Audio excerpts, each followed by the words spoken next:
three distinguished scholars. The origin of this conversation is because both Professors Ken Harrow and Richard Joseph received the Distinguished Africanist Award for 2023. As someone who received this same award some years back, I understand the meaning, I appreciate its significance, the symbolism, and the joy, not to mention the reward for decades and decades of hard work in a very competitive setting. So let me start by congratulating them and others later on in the program. You can join them. For those of you who have been attending this series, let me repeat the technical issues. We use this device in a technology made possible called streaming, to stream to other networks, and we have partners in 21 countries. And second, in view of the rising data fee in African countries, many people are joining by cheaper outlets, Telegram and Facebook and others. The minimum we get per interview is now approaching over 2 million audience. We can never know the number as in the live television. Sometimes they tell us, as in that of Mbeki, 35 million people. So it has become very popular, and they now join us in former socialist countries. We have partners in Yugoslavia, in China, they've joined us there, and in other places. And 5 minutes after this interview, we release to the world the entire transcript. We just release them automatically unedited. We don't edit them. So members of the audience, you can't tell us after the interview that you want to change your mind. You can't change your mind. Whatever you say, I could see Ni Oshundari here once inciting a Yoruba proverb. The word is an egg. Once you utter it, the egg is broken. So we don't edit, you can't ask us to remove what you have said. We don't do that. So the way we are going to proceed, members of the panel, after they finish their conversation, members of the audience will take over.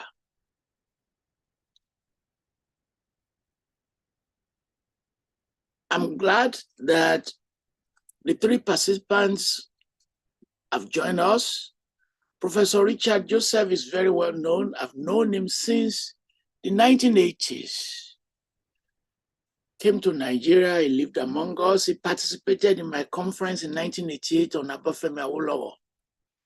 And he's very well known throughout his career for great books on Cameroon, on Nigeria, what we now call international history and politics. He worked at the Carter Foundation, where he made his major impact, was once a director at Northwestern. Ken Harrow, I've known for a long time.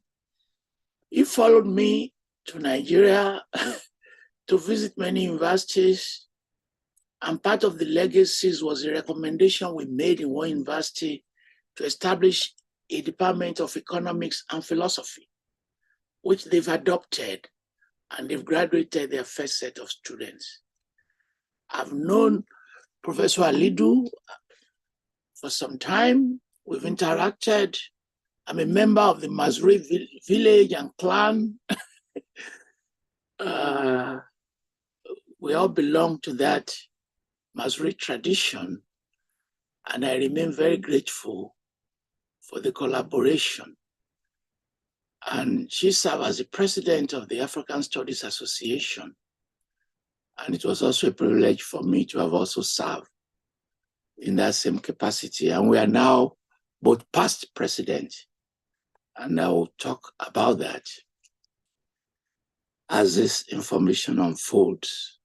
Let me call on Professor Ken Harrow to start this conversation going. I give you between 7 and 10 minutes to talk about your career, what you think are your major contributions. In your age, people get afraid. What are your fears? I remember the last set of memos that Jan Van Sina was writing before he died. He was very angry, hurting, and things like that. So I understand why, as people get older, they can be angry. Or they can be having some fears about the future of the discipline, everything you're willing to talk about between 7 and 10 minutes. Thank you, Professor Harrow.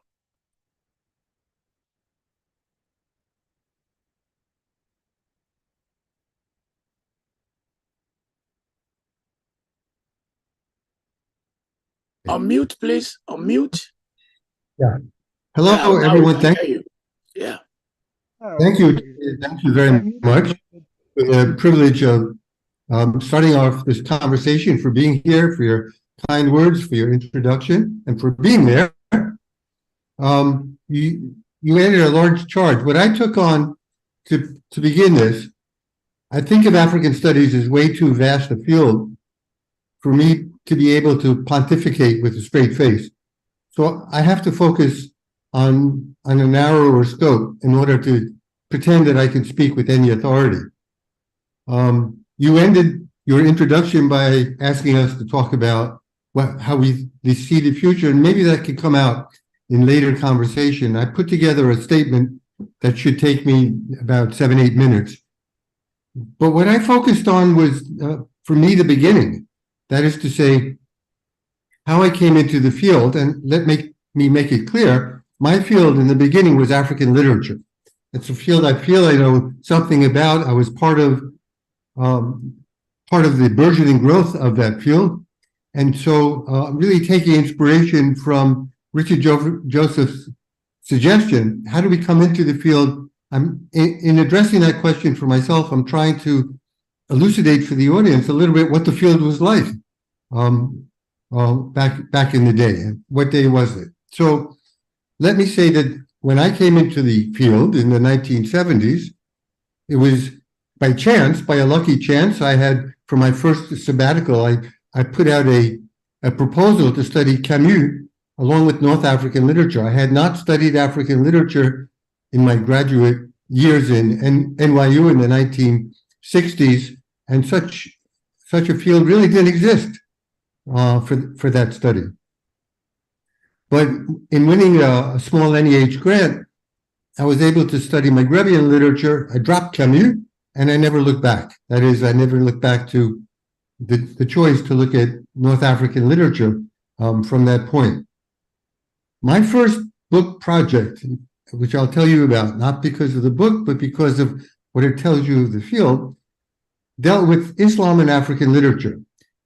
And I wanted to learn about Islam because the African literature I was reading, this was after, I would say after the 1970s, late 1970s, consisted of such works as Sheikh Amadou Khan's L'Aventure Ambiguë, Birgir Diop's Tales of Amadou Koumba, Hamid Ba's work on Tierno Bokar and Kaidara, Tamerlai's Le Regard du Roi, Tayyib Saleh's The Wedding of Zion, and many other. Those books were marked by Muslim Sufism, by mysticism, which no one had written about up until that point. So in reading them, I began to research Islam in African literature, or even just Islam, practices of Islam in Africa. Now we're talking about the very early 1980s.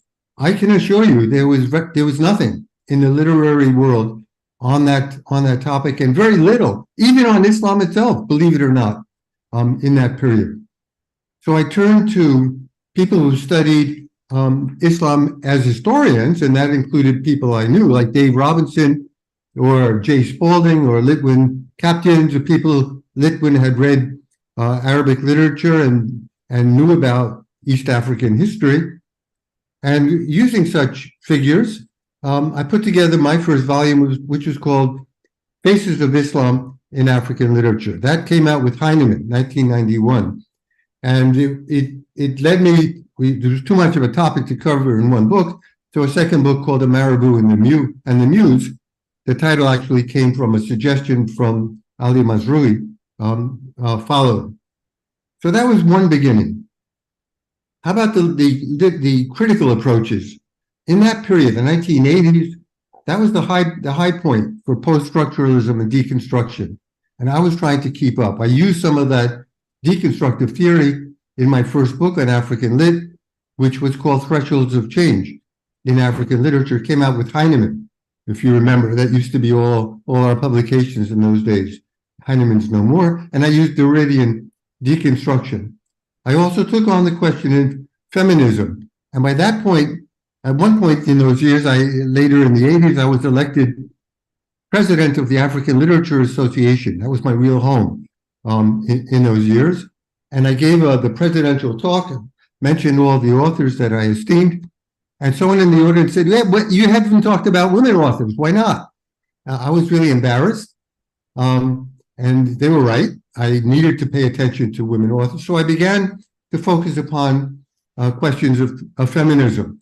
And I asked the writing theoretical approaches to feminism in those years were influenced by French feminists, people like Sixou and Irigaray and so on. So I used those theorists along with the post-colonial theorists, Spivak and Baba, in order to analyze the works of African women authors like Dangaremba and Alidou and Tadjou and Bayala and so on. And I was asking myself and us the question, okay, if these are the theories that literary critics are using in feminist studies nowadays, do they make sense to use them in relationship to African women authors? And following that, my work, which finally came out, dealing with feminism, African women scholars began to study what was called womanism, and female figures, particularly in Nigeria, became common. So that was, again, our field was beginning with those studies at that point. We asked ourselves in the 70s and 80s, what kinds of approach should we take to African literature? And I have to tell you, the dominant sociological and anthropological approaches based upon ethnography put me off. We were not really studying the literature when we said, this is what Igbo people are like, and so how do we see how true is Things Fall Apart to the realities of Igbo?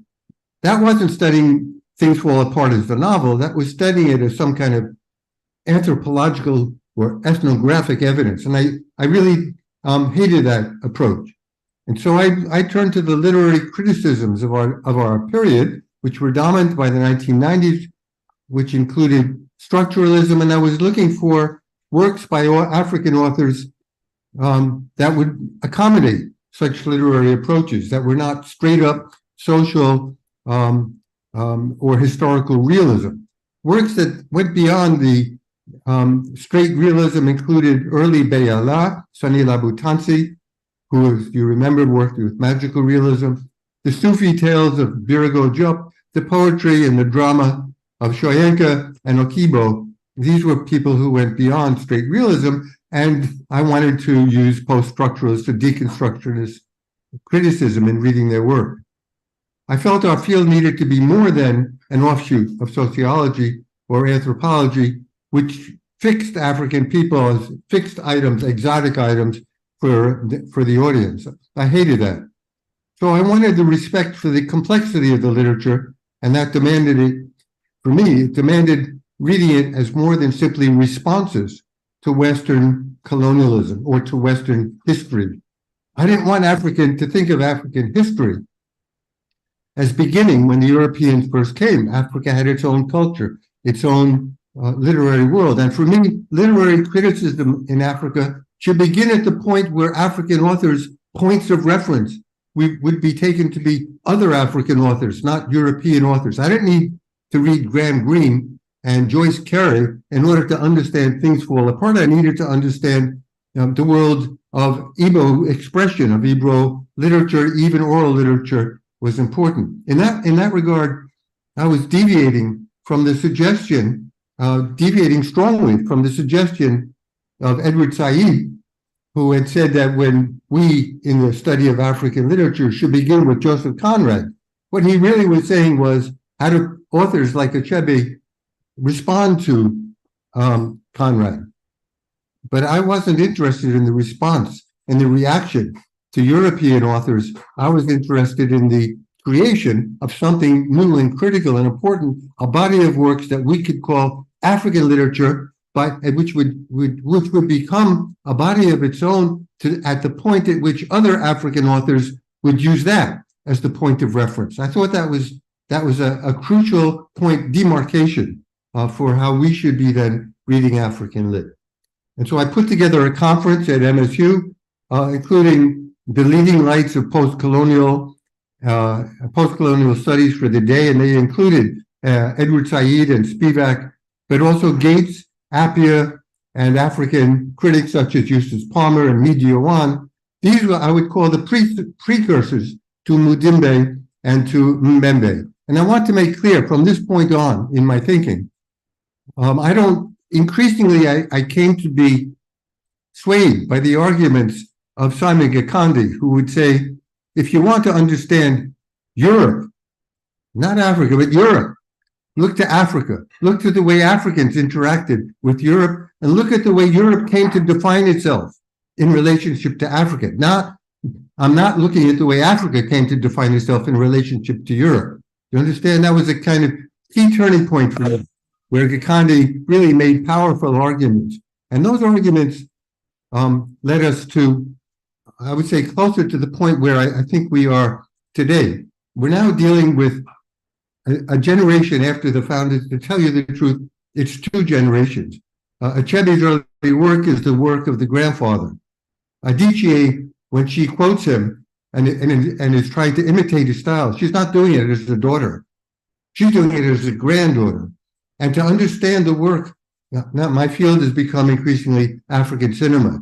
To understand the work of authors like Adichie or filmmakers, to understand the great novelists like Teju Cole, we're understanding people whose lives are intertwined with the thinking of scholars who have been influenced by European as well as by African writers. I'm thinking first of Mudimbe, who is the previous generation, and Mbembe, who is certainly one of the leading lights of our day. And it's important to understand this correlation between the European and the African world.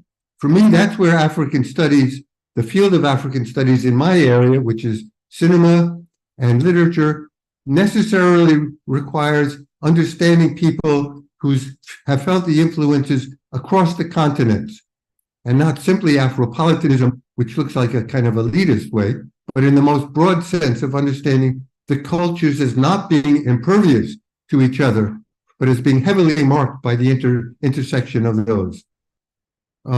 So later I could talk about my fears in the future and the view of the old man, because I turned 80. So I'll happily accept the mantle of age. But for now, let me simply say, we began in those years looking with joy at Ni Oshundari and thinking about his poetry and how that marked all of us. And when I think of Ni giving his poetry, I'm thinking not only of Nigeria, I'm thinking of New Orleans, I'm thinking of the worlds that we shared for so many years in the African Literature Association when he would read his poems. And for us, that was a crossing of worlds. It's really where Africa is today. Can I finish with one last point? Go ahead, please. This is yeah, 1 second. Last idea. I made this argument at some point, and Tejo Olaniyan, when I said, when we draw the map of Africa, we have to include these larger spaces. And Teju said, no, it's the continent itself where we have to draw the line. And so I don't know the answer. I'll leave that for you all to think about. If you say, where is Africa today? It's, of course, it's still, as we thought of it, defined geographically, but it's also with us here. We're part of the African discourse, the African world, and we're all over the place now. I'm in a crazy place called Michigan. So I see the complexity of asking, where's the center for Afrocentric thinking? it's with us in our conversation, and we're now in spaces around the world. So I yield to the voice of Texas. From Michigan yields to Texas. I tell you, so I'll end on that.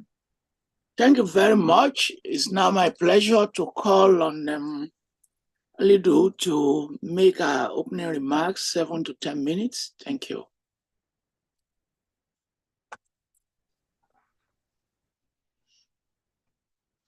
Hello, good morning, everyone, from everywhere we are. And it's a great honor to be invited by Oga Professor Toyin Falola to be part of this celebration of our eminent seniors, Professors Richard Joseph and Professor Ken Harrow. So I want to say that generation like mine are coming behind so many decades after, and we are forever grateful for the foundations you have set, the ethical foundation of solidarity across fields, human solidarity across continents, across diversity, our diversity of identities, and philosophical orientation. Your generation have set model for us, and I accepted the invitation to be part of this celebration of both of you with a great sense of humility and a great sense of gratitude, to say thank you for all you have done to make the field that and create space for some of us to be here. Here, whether it is in the US, whether it is in Africa, in Europe, in Asia, all over the world. So many of the students whose life you have touched are all over the world, and we are all serving every different parts. Some of us have not been directly your students in your classes, but I can tell you I have been your student too, because when you look at my work, some people who will use my work or the work of other people who are part of my generation, they will know your mark. So Professor Ken Harrow, I want to say with a lot of gratitude, express my gratitude. My work on Muslim women in Niger, in the Sahel, or in Kenya have benefited a lot from your own work on Islam and women and feminism, and also cultural studies, the literary and the cultural studies, and the cinema studies. So the modes of seeing Africa, the modes of viewing Africa, the modes of creating space for the imaging of Africa in the diversity, and for women actors, agents to have a space within a world where when people write about Africa, and especially Muslim women, most often it is the story of oppression. So I'm really very grateful to you for your work that I have been inspired by, and I have used both in my teaching and also in my writing. And I want to thank you for that. And so I want to also thank Professor Richard Joseph. Your work as a political scientist, as historian too, of African politics, looking at areas of conflict and looking at providing us with resources to think critically about transition, how to manage transition across our complex communalities and differences, and to inform also the global powers, how to think of Africa, how to see Africa in its complexity within politics. I've been very inspired by your work in the sense of reading it and looking at your endeavor to really push the African agenda for peacemaking and peace building and for conflict prevention. It meant a lot to me and also the generation of scholars who have been using your work. So peace is a complex, peace is as complex as the conflict itself.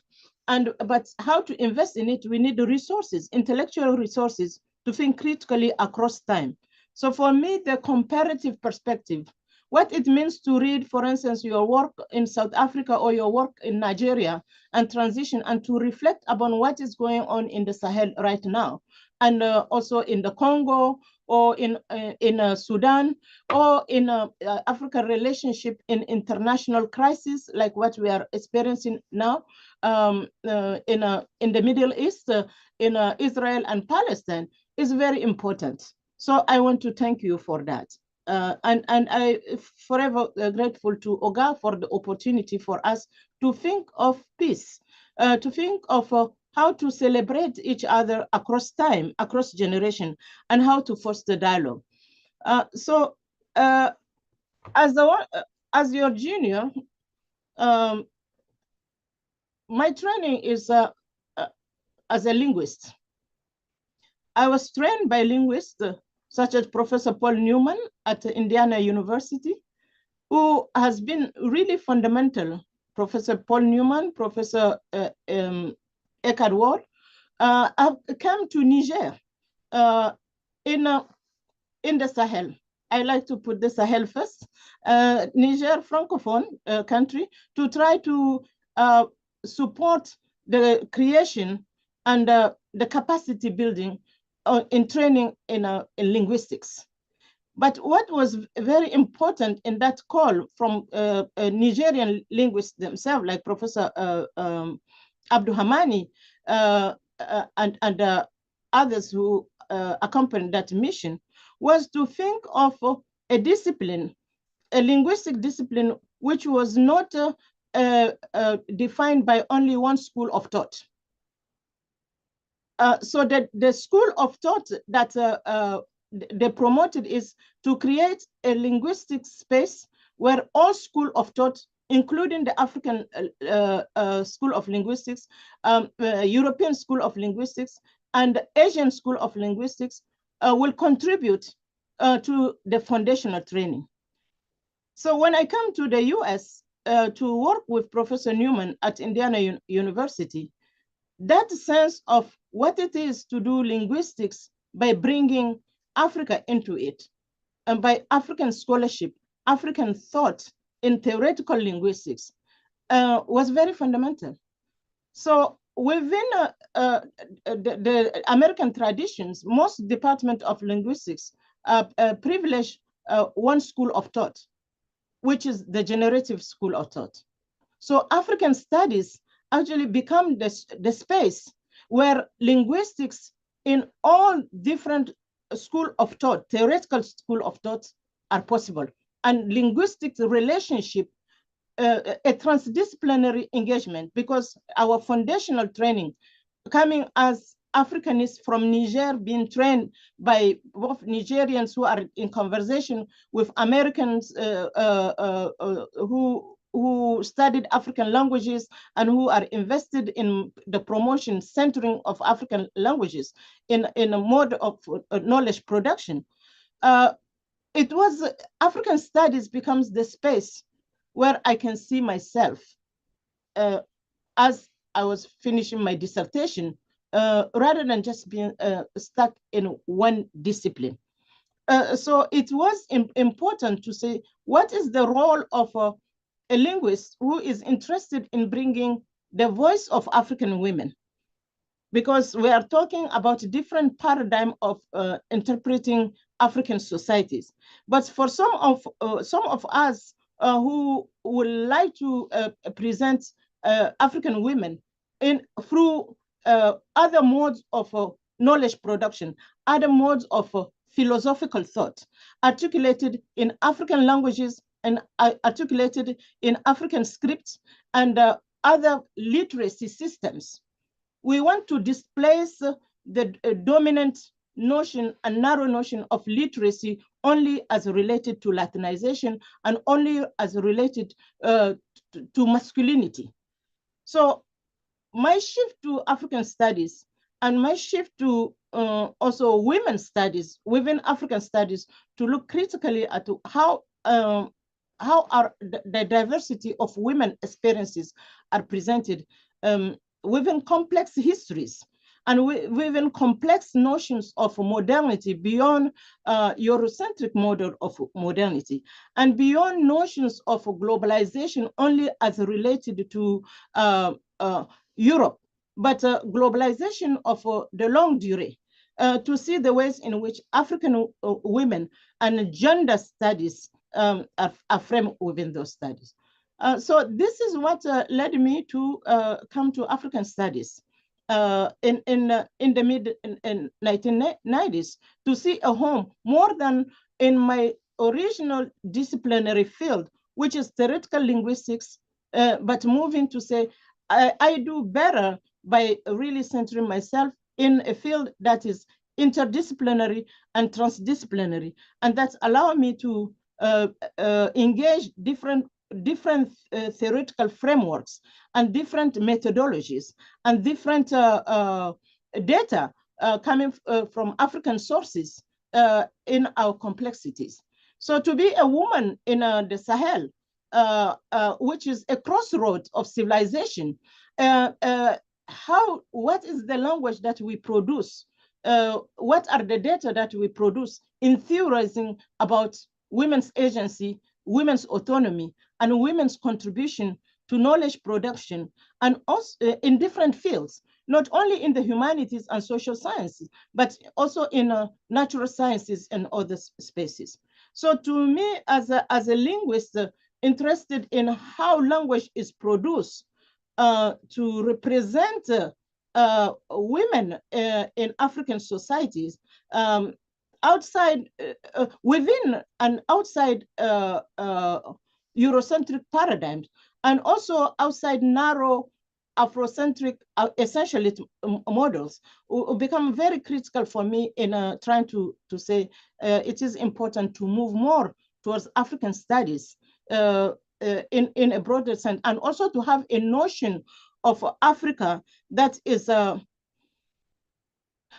both the continent as a place, but also the continent in its relation with the diversity of worlds that it inhabits and the diversities of history that Africa produces and that also come to be mapped on Africa. So thank you so much. Thank you very much. You've given us an introduction that will generate a lot of questions from me and also maybe from members of the audience. For those of you who have been raising your hands to talk, it is not time. As I said in the beginning, we are going to create a time for the audience to speak. Richard Joseph, it's your turn to introduce yourself and your discipline and your achievements in 10 minutes. Thank you. All right, thank you all very much. It's indeed a great pleasure to be on this program today. Professor Ken Harrow and I have gotten to know each other remotely since we were both named to be recipients of the Distinguished Africanist Award by the African Studies Association. And so in a few weeks, we'll be gathering in San Francisco and continuing the conversations that are taking place here. Let me, of course, begin by thanking Professor Toyin Falola. He had me featured last May on this program, so I've had an opportunity to share ideas and also some responses. And my comments, my start-off comments today, very much emerge from the Toyin Falola interviews. As he knows and others would know, I'm usually on here on the Sundays when it is offered. So let me begin with a comment that was made by Professor Ola Yakub Haliso last May, when she said to me, and I remember her words, we want to hear from you, Prof. And, I really interpreted that. We want to hear from you. We want to hear about your experiences. We want to understand your perceptions. We want to see why you have produced the work that you have produced. And I had a similar message that came to me just months ago. And this was from a Cameroon, France historical commission that was set up with the mandate to find out what happened in Cameroon. Why was the independence struggle in Cameroon? Why was it met with so much violence, so much repression? And they are looking at the period 1945 to 1971.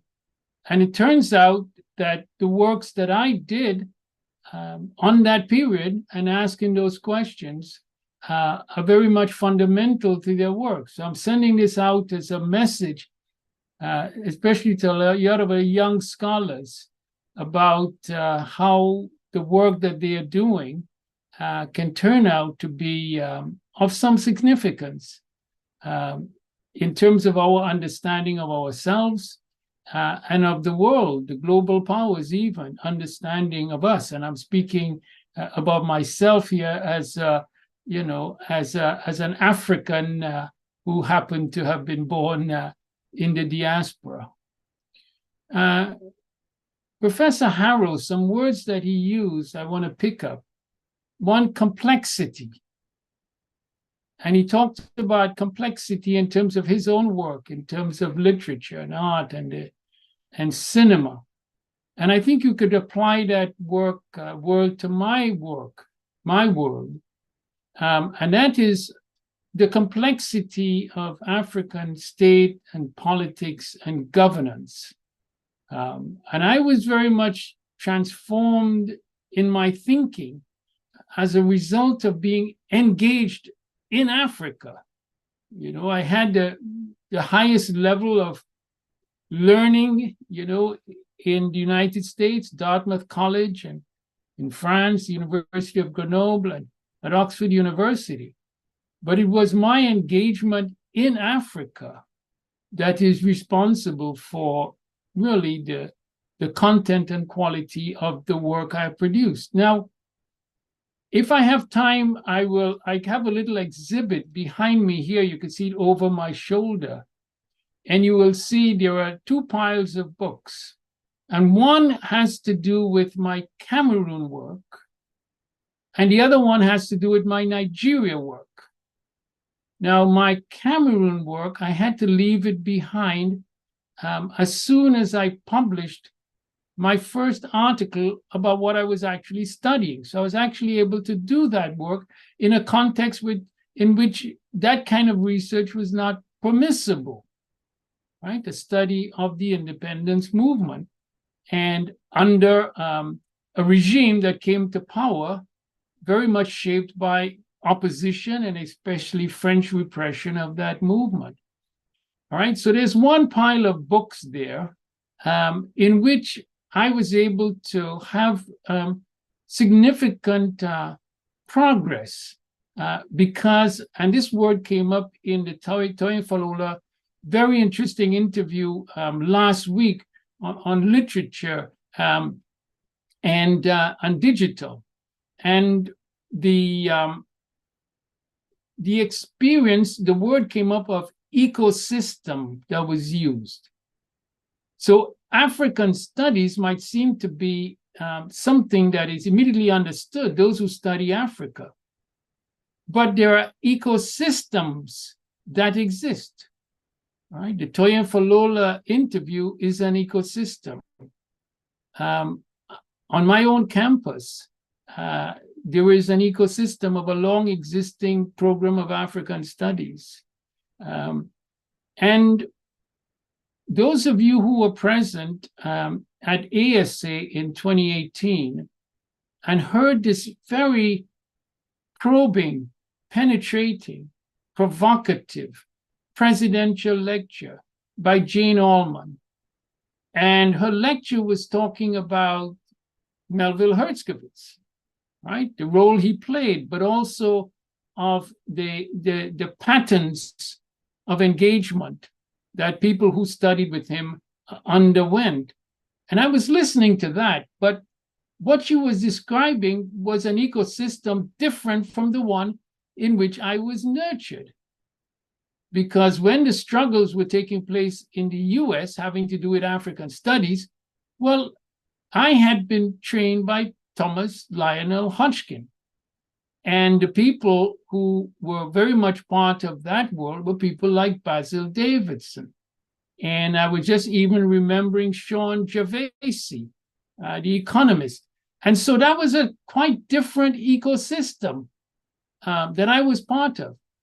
And as a consequence, let me see if it will work here. I'll just turn around for a second because I gave you a physical exhibit to show the interest. So over here, right, is where you see my thesis on Cameroon.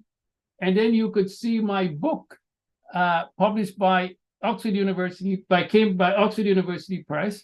And then you see the French version of my book published. So anyway, all the way up here, the ways in which that work was able to be brought forward, like I said, in a very supportive ecosystem that was in sync with my thinking.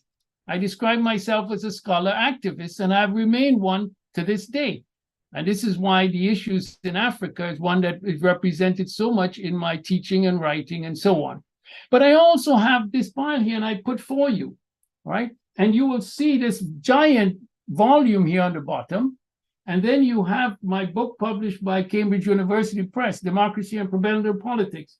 And then you have Wally Adebonwi and Ebenezer Obadere version. But the point I want to make now, this line here is one in which I came back to the US, having done my work on Cameroon, and now having this pioneering work I had done in Nigeria.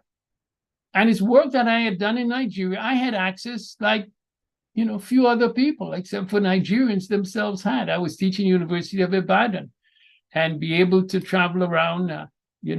Prof has mentioned about the conference in Awolowo and, just that experience. But let me just tell you what happened. And it's the first time I'm saying this. When I came back to the US in 1979 to join Dartmouth, and then I wanted to have my next major work. The first one was published by Oxford University Press, and I wanted it published in the US.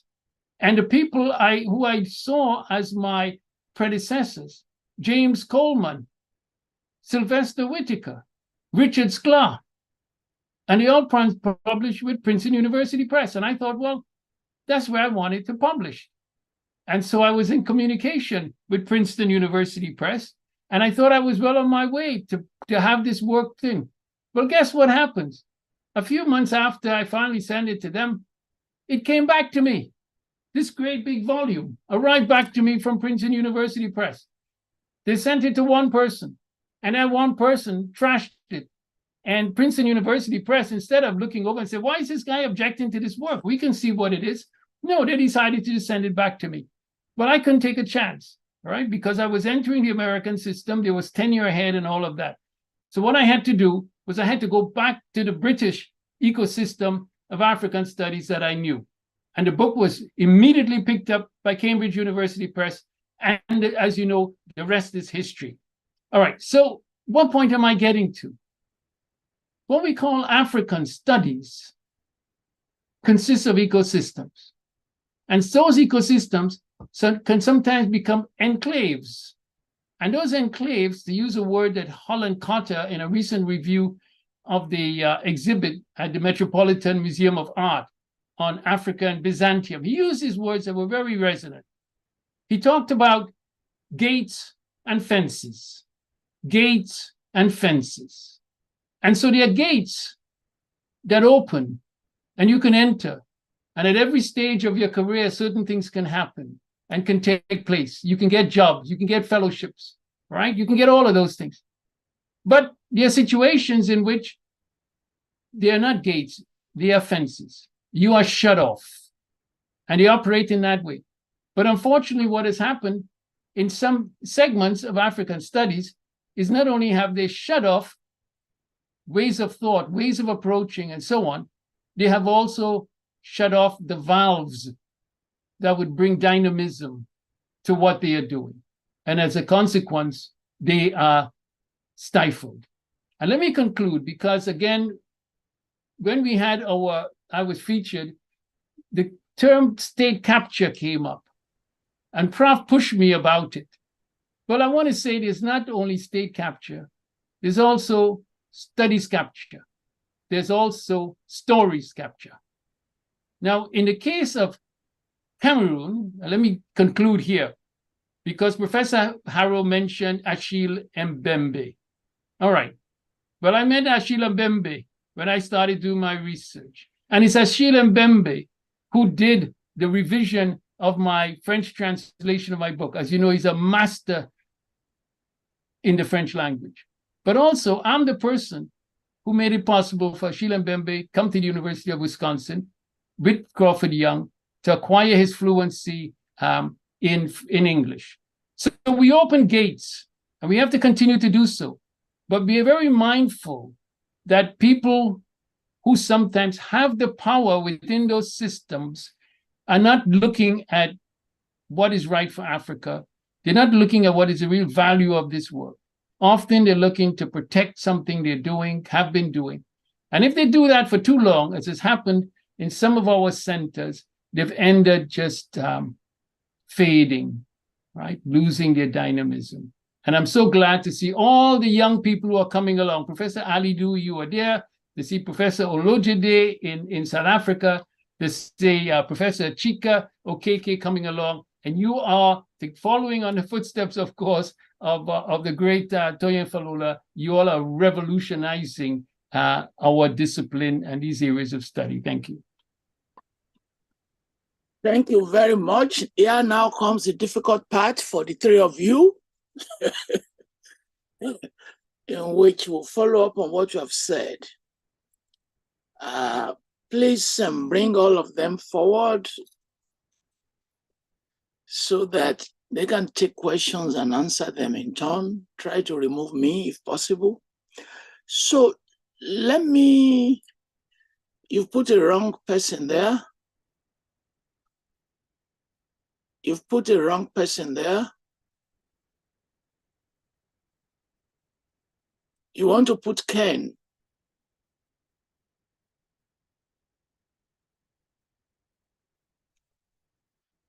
Okay, so let me start with where Joseph tries to end. Now, thanks, Ken. And I will pose the question this way: to what extent does African studies serve Africa? Any of you can start, but the three of you, you have to answer the question in your own way. To what extent as African studies serve Africa?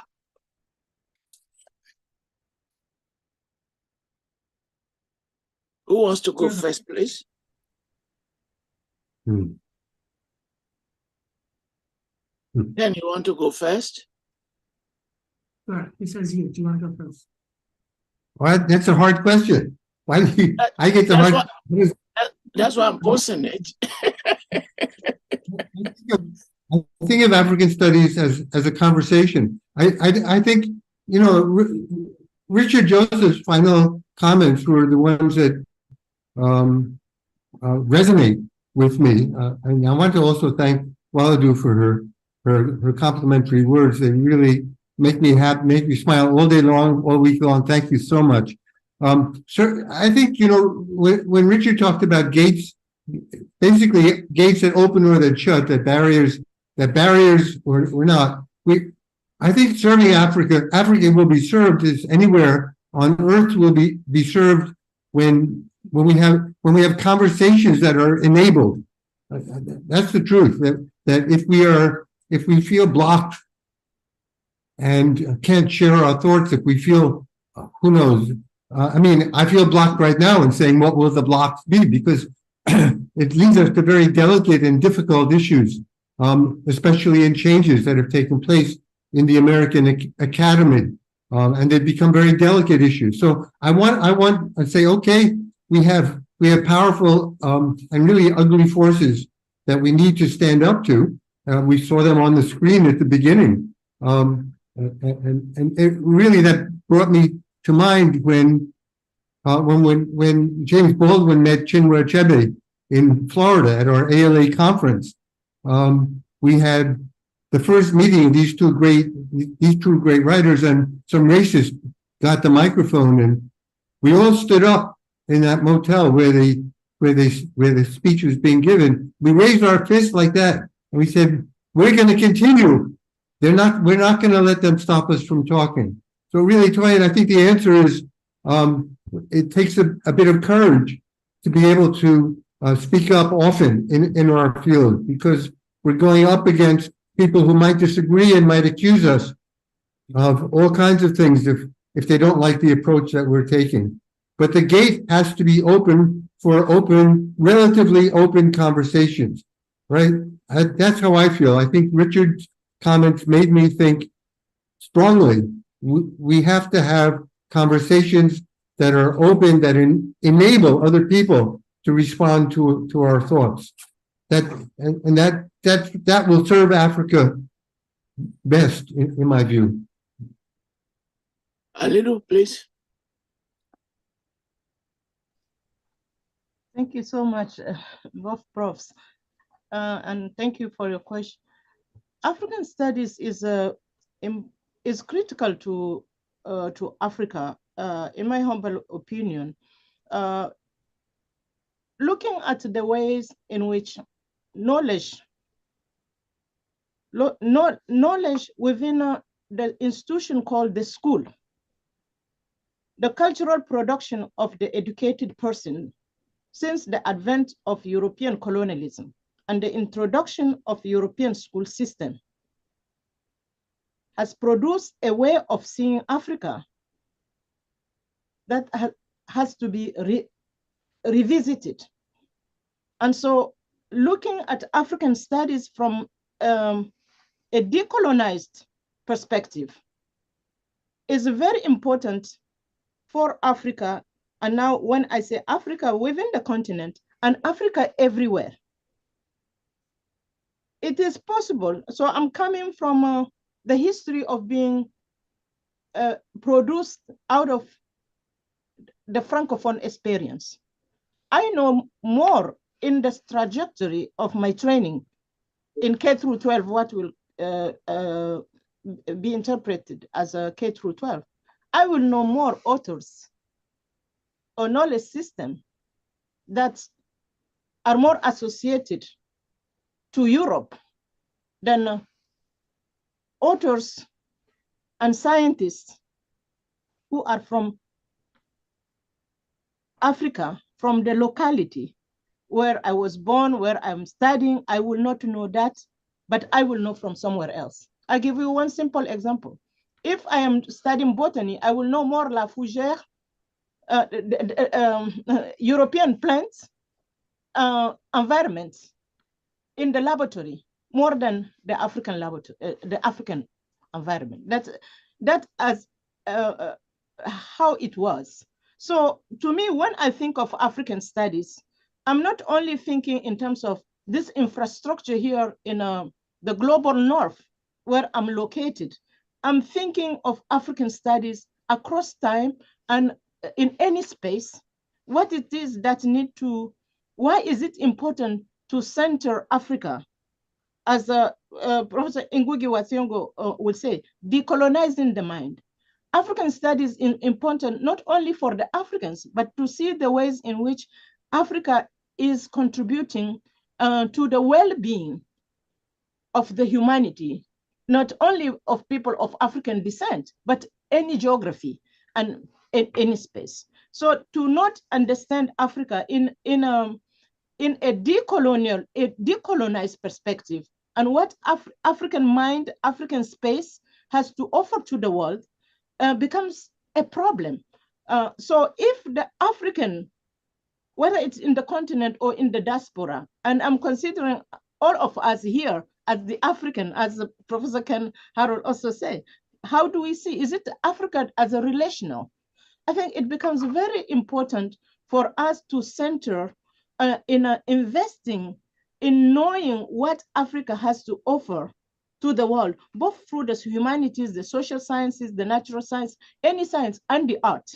So the movement for STEM, for instance, I say, how unfortunate if we don't consider it as STEM to incorporate art and also African cosmology and philosophies, so that we interpret how science and its relationship to art and spirituality offer something from an African perspective to the world. And which is not also to think of Africa so the complexity of Africa, our diversities and our communalities, but not to think of Africa in an essentialist way, because Africa also needs to learn from the world. Africa is in the world. So other parts of the world have produced knowledge system that a dialogue centered on Africa, but Africa in relationship to the multiple ecosystems of knowledge in the world is very critical. Then to have an African studies where the understanding of that relationship is seen through an essentialist and narrow way. So that's why I think it's very critical that we reinvest in the study of Africa, because as also paradigm of extractivism across the history of longue durée has extracted more knowledge from Africa in a very exploitative way. At the same time, it denies the authority of the copyright to know that this knowledge system actually comes from Africa. So those are the kind of ways that we have to balance that. And also to look at what Professor Toyin followed, we talk about marginal identities. How within Africa themselves, the many Africas themselves, if we look at those many Africa themselves, the marginal identities need to be addressed in order for us to not see Africa in an essentialist way, in a way that does not address the issues of power relations within itself, that, as Chinua Achebe said, colonialism did not succeed. European colonialists did not succeed only because of militarism and the machine gun. But colonialism, in my reading of Chinua Achebe's Things Fall Apart, happens because internally, Africa has made itself vulnerable, where there are some category of beings who are disposable, like the Osu, etc., right? So it is important for me to rethink what do we mean when we say Africa and Africans, therefore, for African studies, for it to be empowering for Africa, those areas of marginalization, dispossession, the category of beings, women, other ethnicities, other geographies, who is allowed, as Professor Richard said, when is the gate open, and who is admitted in, who is acceptable, who is authorized to speak and to produce knowledge, to get the resources to intervene in African studies. Thank you. No, let me follow up before I call Richard. So you may not be aware that I visit your country many times. And before the coup, at the level of the government, at the level of the ministerial conversation, I was to host a major conference that your country will sponsor, bringing together what they call scholars, Lusophone, Anglophone, Francophone, we already agreed, and a week later, this coup occurred. To be fair to them, because it's a public conversation, the idea is not dead. They still want to do it. And part of the problem is in saying that the current of knowledge comes from France. It doesn't come from even the Anglophone countries, that the students are not even aware of the contributions that those in the other mislabeled Francophone, Lusophone countries, that knowledge has not even penetrated the Nigerian academy. And so, if we have this issue of African studies and Africa, what about the issues of the circulation of knowledge within Africa itself? And it's important to mention, because many people do not know, that for centuries, this circulation had been there across the Sahara. There were people from Niger who went as far as setting up intellectual locations in Cairo. We don't talk about that. And the place where we call Darfur, there are many people from the area of Nigeria, Chad, Niger, who went to live in Darfur, creating their own ethnicity.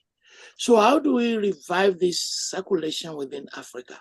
So that it's not just, as we normally say in this part of the world, south-north, south-north. Yeah. Thank you so much, Professor Folola. I think you have touched the heart of the matter of what colonialism and neocolonialism is about in the African space, and especially, so my area now is the Francophone space. This is an area where there are school systems, knowledge systems, literacy systems that have been, that were denied the right to be, and yet they're there. So whether you are in Niger or you are in Mali, you are in Burkina Faso, Senegal, all these countries where you have the Muslim societies, the Islamic societies, and before even the Islamic societies, there were other ethnicities, other cultures with a literacy system, like the Amazigh people, the Tuareg people have a literacy in Tifinagh, right? And so the Tifinagh literacy is something that actually women impart. When we talk about the history of how literacy is transferred in the Latinization world, Latin alphabet, whether you are dealing with Europe or Africa, the transmission of literacy comes through a gendered understanding, and it is male-dominated. Whereas if we are looking at the history of literacy in Tuareg's culture, for instance, the Amazigh, Tifinagh is transmitted by the grandmothers to them. So literacy there outside Latinization and outside even the Arabic Islamic script. When we look at gender relations and transmission of literacy, it's different when we study the Sahel closely. And then you map it now to the relationship between the intervention of Islam and the production of a literacy system that have become indigenized, where the development of Ajami literacy, to which women contribute to.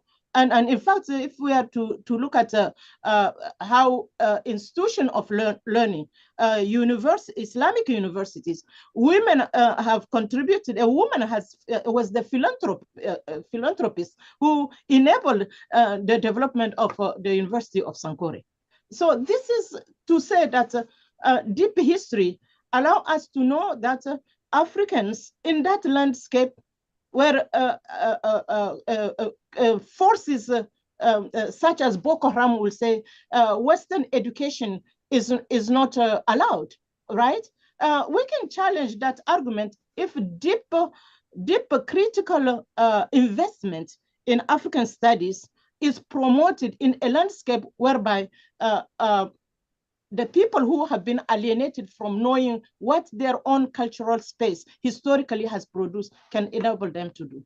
So it is a disempowerment for not investing first in knowing deep history, deep resources that are indigenous. So indigenous capability, indigenous knowledge system, and in encounter with other knowledge system. So the same space have welcomed Europeans who came to study, to philosophize, and that's the same medieval Africa in its renaissance.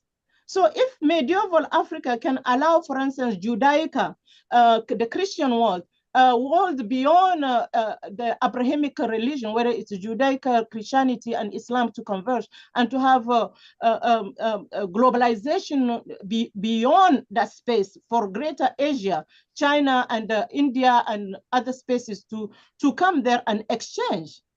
What is it that up to the 21st century, neocolonialism and indigenous elites who absorb coloniality do not create spaces to reinterrogate so that resources can be invested to allow the African youth and all of us and the humanities, no matter where we are, to benefit from an equality of access to resources and also recognition of human dignity in knowledge production and resource sharing.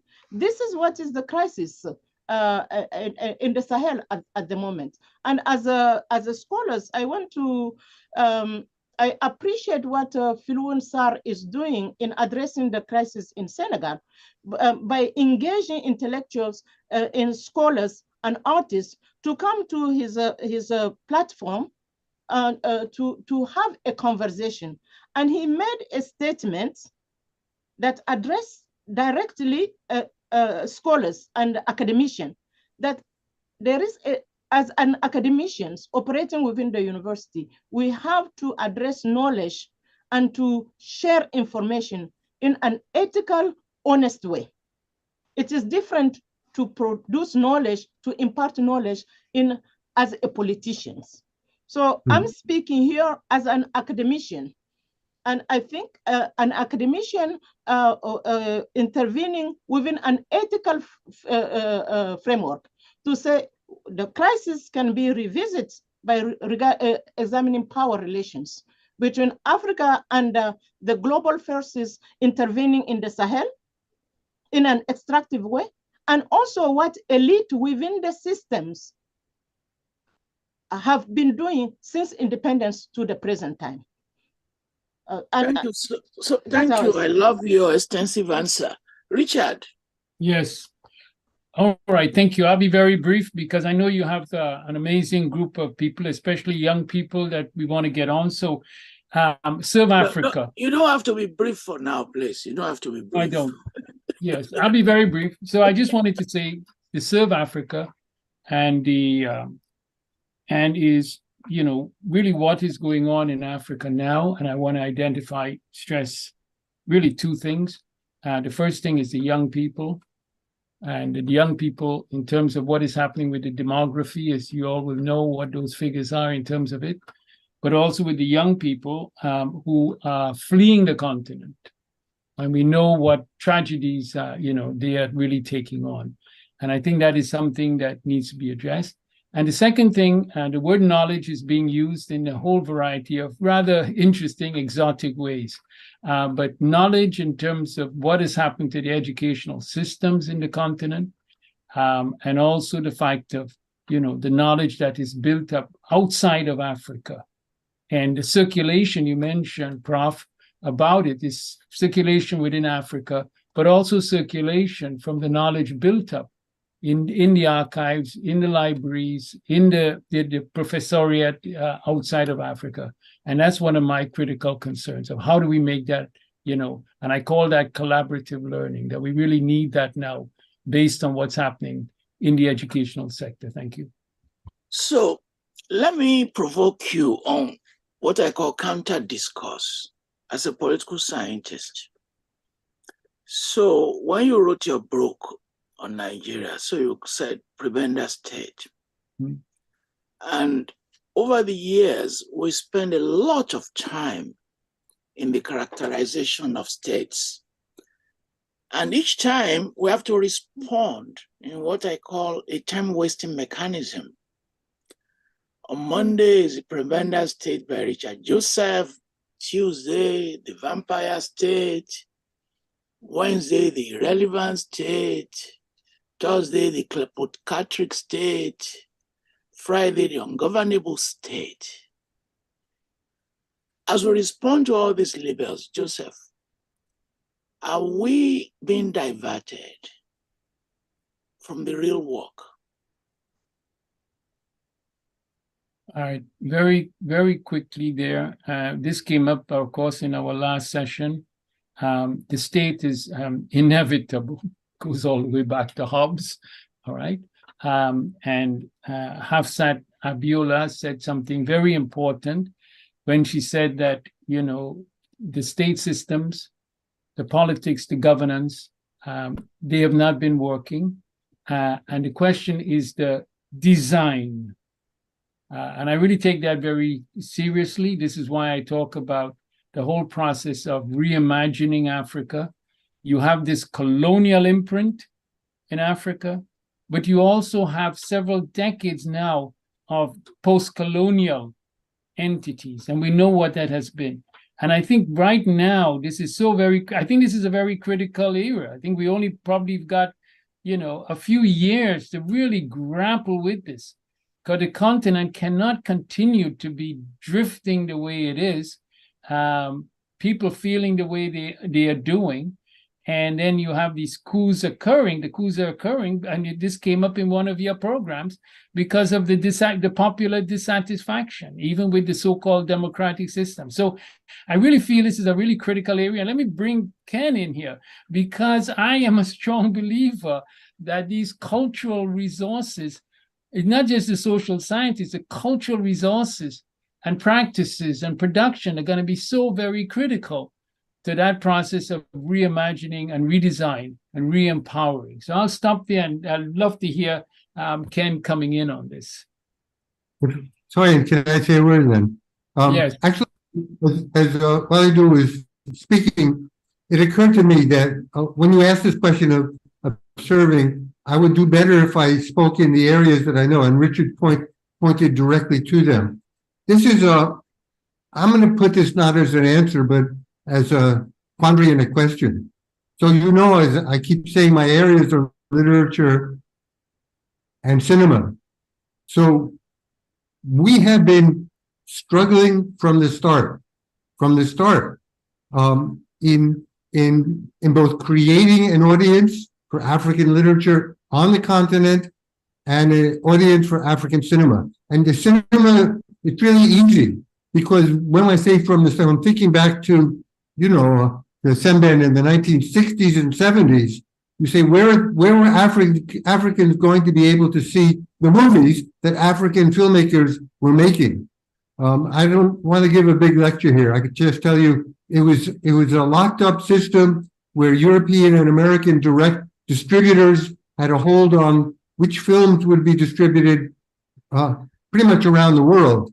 And it became really hard for an African filmmaker to get his or her films seen on the continent. It was a lot easier to go to film festivals and then try to get universities abroad, like American universities, to pick up their film. That problem is still with us, and it's shifted. It's morphed. Now we have platforms like Amazon and Netflix and the rest.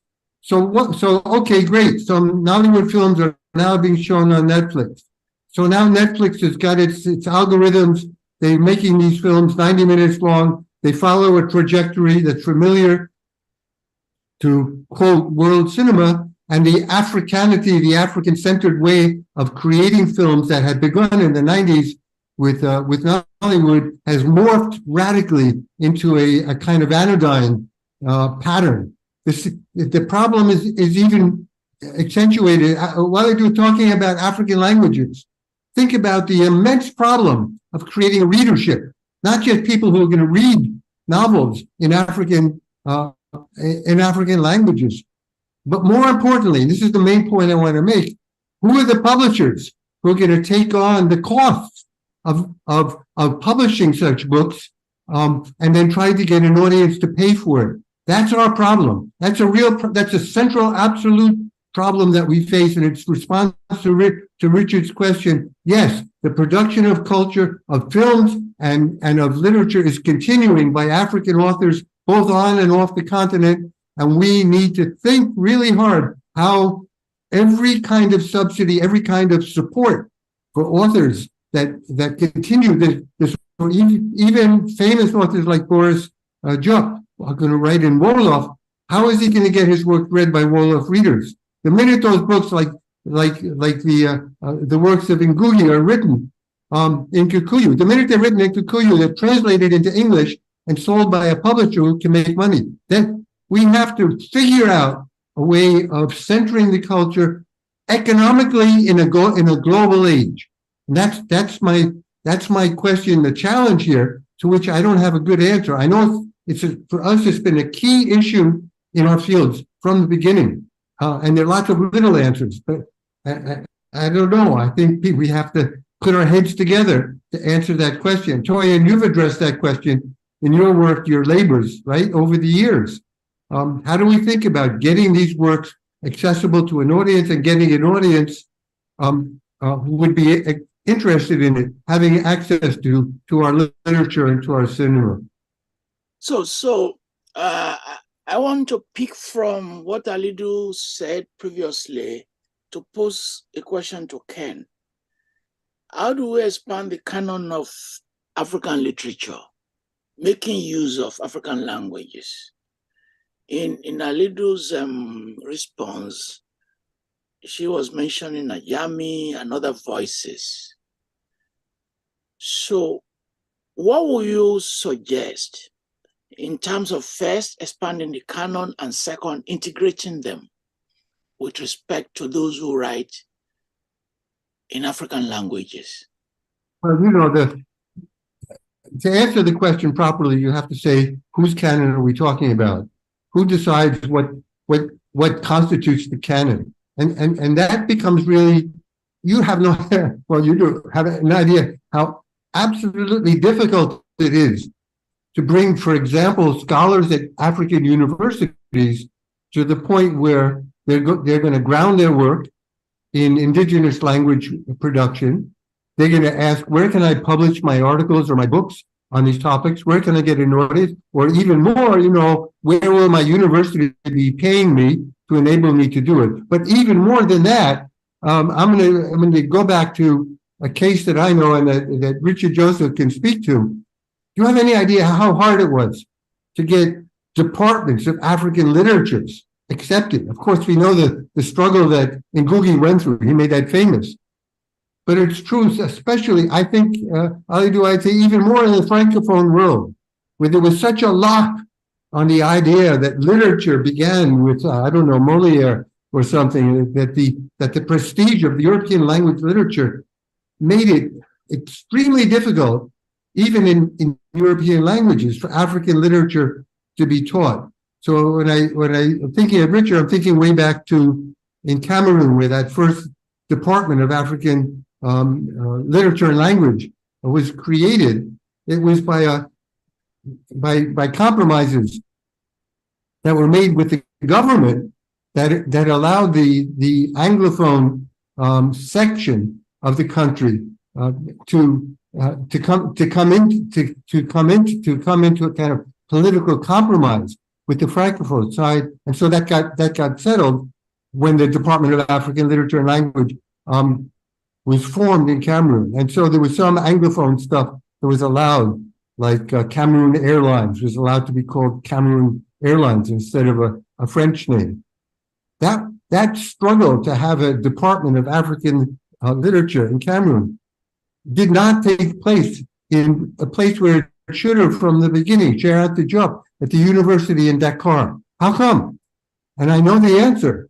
that there was such a tight lock on the French language and French educational system there that it became extremely difficult, even though they were great minds and scholars, to have a department that would focus on African literatures and indigenous, much less. It became the work of IFAN instead of in the university. So I think this knowledge production, the struggle at the university level to create scholars and audiences, it's not the only answer. Certainly for cinema, we have to go beyond that. But those are the questions where I find it difficult. And I was struggling to think of the name. It was Bernard Fonlin, Richard, who was the one who made that department of African literature possible. And he did it by bringing in the Anglophone side of Cameroon. And Ahidjo accepted that and allowed that department. I was there when that happened in Cameroon. But it was an anomaly, I think, at least within the Francophone world in Africa. Yeah, if thank you Go so ahead. much, Please go Professor ahead. Harrow. If I may add a little bit on to add to what Professor Ken Harrow is saying. One area in that the canon was challenged. So this the university is challenged, and the formal schooling system that is elitist is challenged through one concrete example. When Nollywood started, it has recentered African languages, and it has produced the opportunity for people who emerge out of the formal schooling system to say, we are going to be cultural agents, cultural producers who will value African culture, African languages, and utilize the medium of filming to produce cheap films that are entertaining to Africans, that allow the imaging of Africans, for Africans to consume Africans. So I remember at the early stage of Nollywood, going to Niger and seeing everywhere in every neighborhood, people, communities being glued to this TV of neighborhood or in homes because they're watching Nigerian Nollywood. So it started with one cultural area, but then it spread in Nigeria, and it built the confidence in other African countries that we too can produce with our cheap cameras locally consumable African content that are very creative, that bring African orality, African literariness, African dramaturgy at play and consume. So when we talk about the contribution of African cultural producers through the creative industry, African youth have shown that the canon can be challenged. But now whether there is a government will. So this is where the politicians who control resources, who should allow African youth, the creative mind, which have produced something that transform. For instance, Nigeria come up, the GDP went up, placed Nigeria as the first African economy, not because of petrol. It is the creative industry has done something to it, and scientifically it is there. So it is whether the Africans, the confidence of African leadership, when Professor Richard Joseph is talking about the governance, we cannot only talk about how imperialism, well, we know the project of imperialism. There is no capitalist system that will say we are going to empower you. No, the capitalist system will empower itself and its own population and its own need. But it's for Africa to have a reflexive look at herself and say, what do we need in terms of governance that produces an economy, an economic system that serves Africans, not an economic system that subordinates the African. And this is where the crisis can be resolved. The youth do not have to go and migrate and through the Sahara or the Mediterranean. The youth will stay and continue to produce? Why is it that now the Africa that in the early 80s, the economists said, this is a doomed continent. Now everybody is coming to Africa. Where Niger, which is considered one of the poorest countries of the world, why is it that now it is all of a sudden so important that a crisis is happening? It is because it has something. It is whether African themselves, Nigerian themselves, Sahelian themselves, Congolese, in the Sudan, everywhere, in North Africa, everywhere, whether there is a sense of what a Cameroonian economist called the sense of self-confidence to see the good in Africa, not only Africa in the continent, but Africa in the diasporas, and Africa like us here saying there is something critical, important happening. And the most important capital is not only money or the extractive, it is the human capabilities. And whether we are investing in that human capability to develop self-confidence so that Africa and African studies will make sense to everybody. Thank you, but let me provoke you. How will you respond to the criticism, Alidou, that feminism is destroying African studies? It is possible. It is possible if it is imperialist. And I will agree with a philosopher Nkiru Nzegwe that if feminism, we understood it with the issue of inequalities in not recognizing hegemony, in not recognizing we are family of women, but one family of women is alienated within a system of labor production that is not interrogated. So it becomes problematic. But if feminism means the respect of the dignity of all women, regardless of geographies, regardless of race, the notion of equality of dignity is honored. I cannot see how it will be a problem for Africa. The problem is there is still resistance because people are still seeing those who do not embrace feminism, they're still saying the problem of inequalities, the problem of hegemony, the problem of imperialism, to which global north, and now even within the BRICS also has its own hierarchical structure, which I do not essentialize because we are Southern, that it necessarily means that there is no those hierarchy. As long as that there is an imperialistic relationship, power relations within women and gender, and we talk about marginal identities, then it becomes problematic. If it is egalitarian in a recognition of dignity and in recognition of collaborating equally to the struggle to dismantle inequalities, then I think it is an ethical approach to life, which I embrace. So for those who are seeing it as a problem, it's because it's there.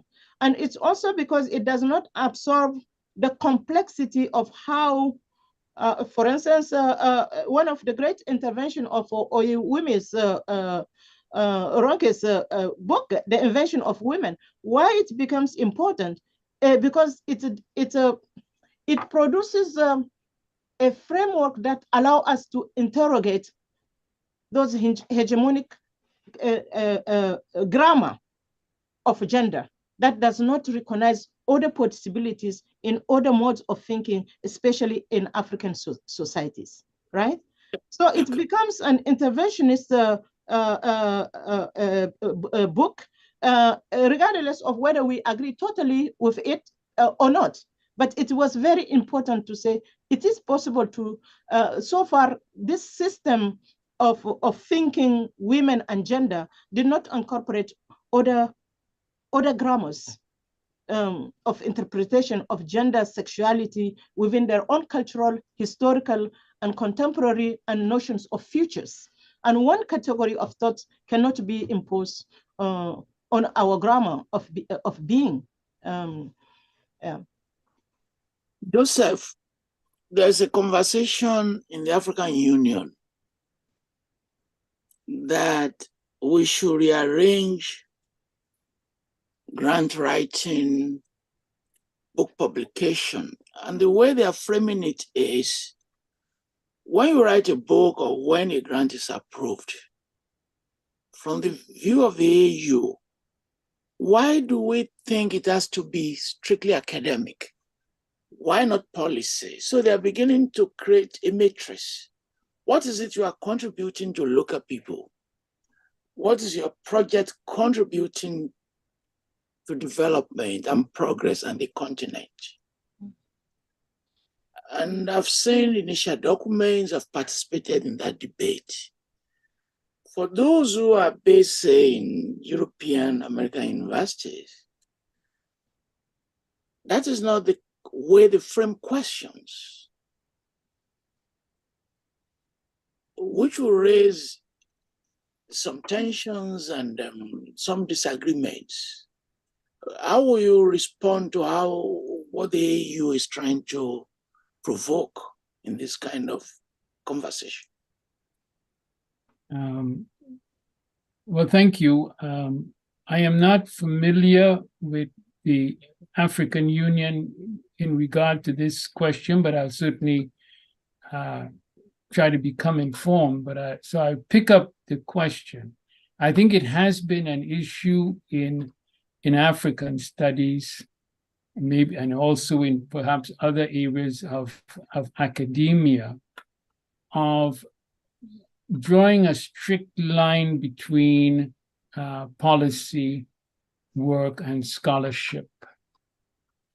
And as a result, the policy world tends to disregard what the academics are doing, and the academic world sometimes can,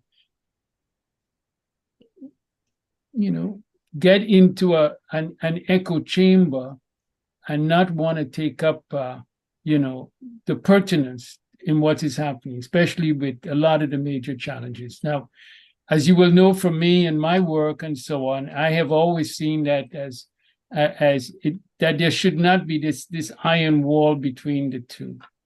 As a matter of fact, if you look at the African Studies at Emory University, it's called the Institute of African Studies. I was the founding director. I was at Emory and at the Carter Center. And it was called the Institute for the very reason that I aspired to have some policy issues also taken up within academia. So I think that this is a conversation that should be taken up, because I think I think it's a very important one. You can't have a situation where a content has such major challenges in all the areas we know: environmental, climate change, economic, and so on and go forth. And you're building up an African studies that is somehow unable to connect to those needs and those issues.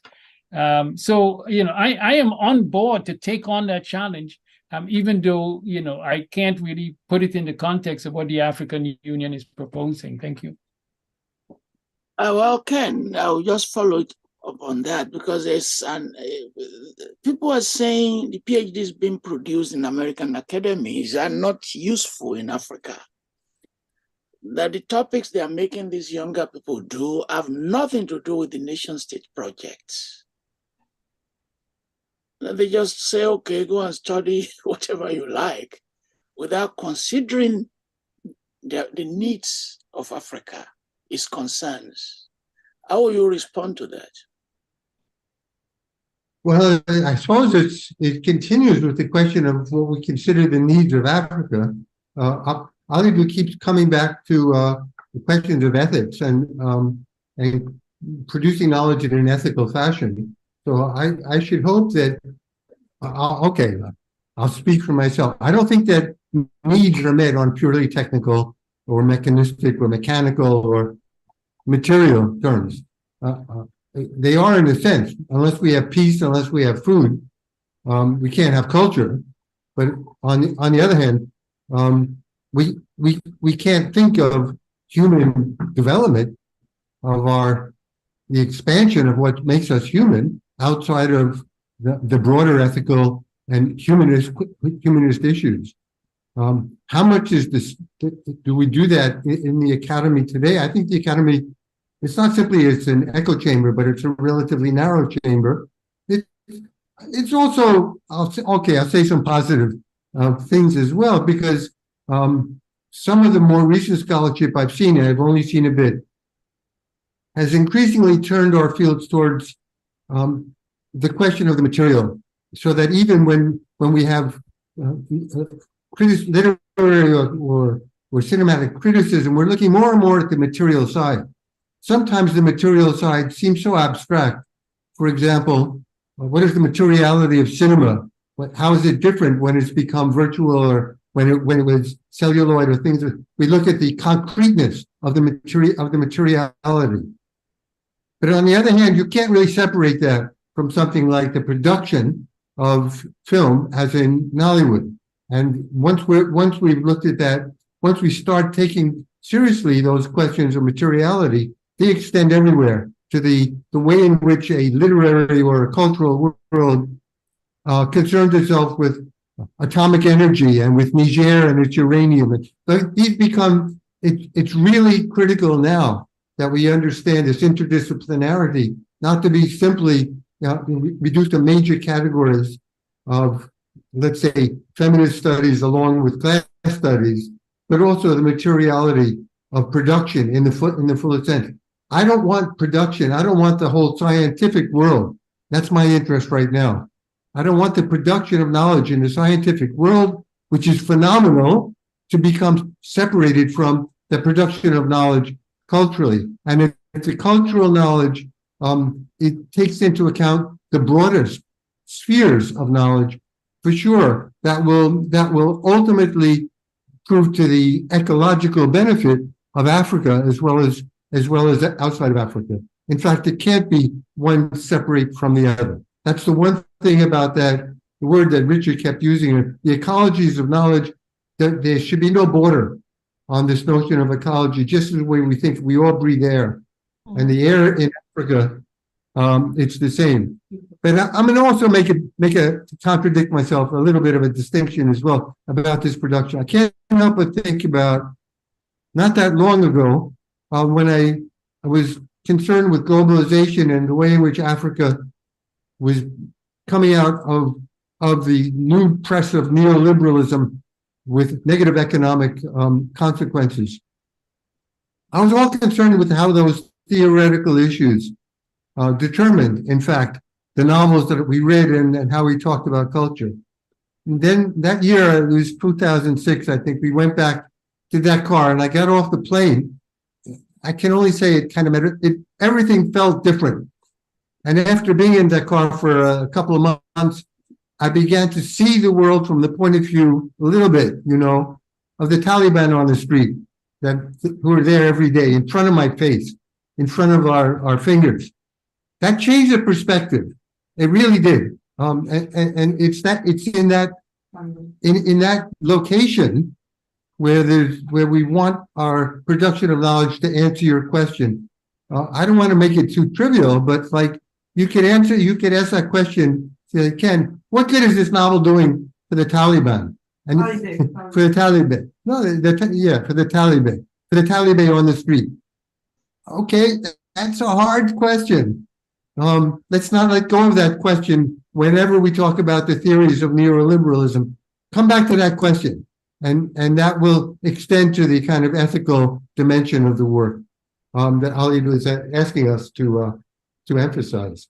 Okay. Alidou, let me provoke you. So I have made a suggestion, repeated over and over again. Why can't African universities create new disciplines?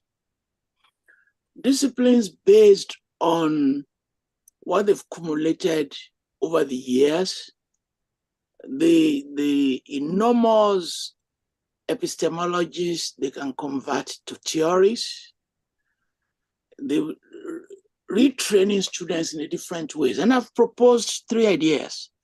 Why can't they have a department of kingship? where That is what we've had for centuries. And when the late Alafia Foyo died, and I went to give a keynote, and I said, why couldn't we have a discipline called alaphenology or obaship or something? Because that knowledge has depth, it has enormous resources. And that by converting it into a discipline, it will do precisely what others have done in other cultures. The creation of theories that others can use. And I've also said, okay, why is a body of knowledge, if Father, we're talking on December 3rd, why is it not a standalone discipline? Awarding degrees from BA to PhD. And I've provoked people, why don't you have a department of witchcraft, which 2 universities now do? And in Britain, a university just started a program on magic and occultism. And the argument is, if you have all these established practices over centuries, why are they not operating at the university level? Not just grafted to one, say, the Shimofu you grafted to history as a department, as a department.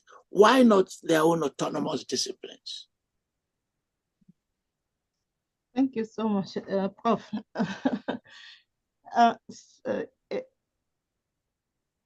Okay, if we are thinking of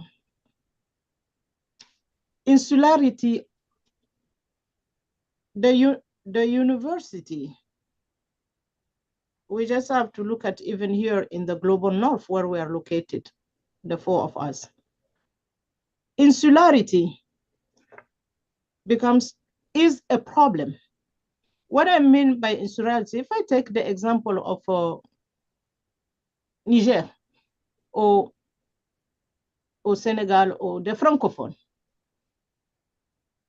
if the university system in its conception is not open to other modes of thinking the university, right? In the comparativity that this paradigm inherited from the colonial legacy. Yes, it's one system. The same way I take the example that when the Department of Linguistics in Niger was being created, if there is one thing that I love after the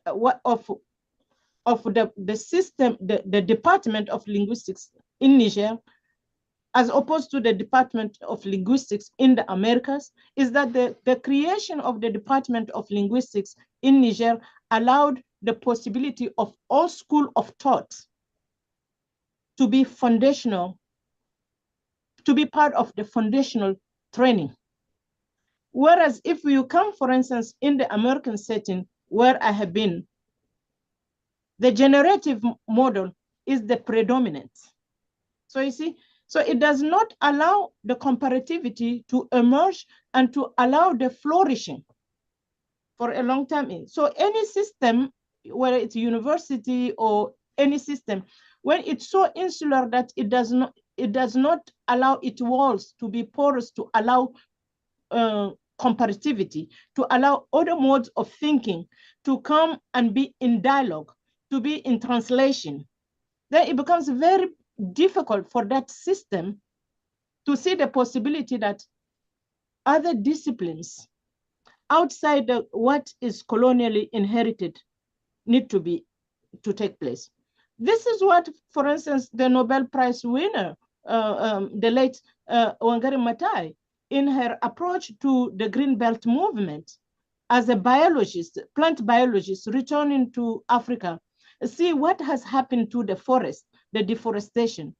Try to say, no, we have to reclaim indigenous knowledge system and put it in dialogue with a knowledge system that I inherited from my journey into this European system of seeing the environment. And how do we replenish the earth, right? So it becomes critical. And here the work of recent work of Achille Mbembe in saying earthly community, right? How do we build the relationship with Earth so that that very Earth that allow us to exist and we depend on Earth, how do we love Earth to a point where we can become our awareness of the possibility that we can be extant as human beings who are undermining Earth is addressed. So to have a department where witchcraft, what is called witchcraft, where really it's indigenous knowledge and its cosmology and cosmogony relationship with Earth, with the forces of nature, in our symbiosis with them, can be interrogated. This is something that existed in Africa, that's in other parallel that are knowledge system in the same space where the university exists, but which the university wall does not allow, because it's in anthropology, it's witchcraft. Therefore, it's a primitive primitivity, right? So it will not allow, once it is understood within that kind of mode of seeing, of valuing what is there as a knowledge system, relationship from the indigenous, to translate it, to bring it back into this dominant space called the university and open its wall. And it's difficult. Linguistics here in America had to evolve into cognitive science, into literary linguistics, into other things, because this system here is allowing the walls of the discipline to open. But it started by collaborative interdisciplinary conversations across fields, which in very African university system, there is a rigidity for interdisciplinary or transdisciplinary collaboration. So the discipline inherited became controlling. But when people come outside, they see, oh, this is possible. In other system, you go to Asia, whether it's India or China or Brazil, people are rethinking those borders to be challenged, or in Latin America. But there are a university system in Africa where the discipline does not allow the possibility of collaborating in a transdisciplinary or interdisciplinary way. Thank you.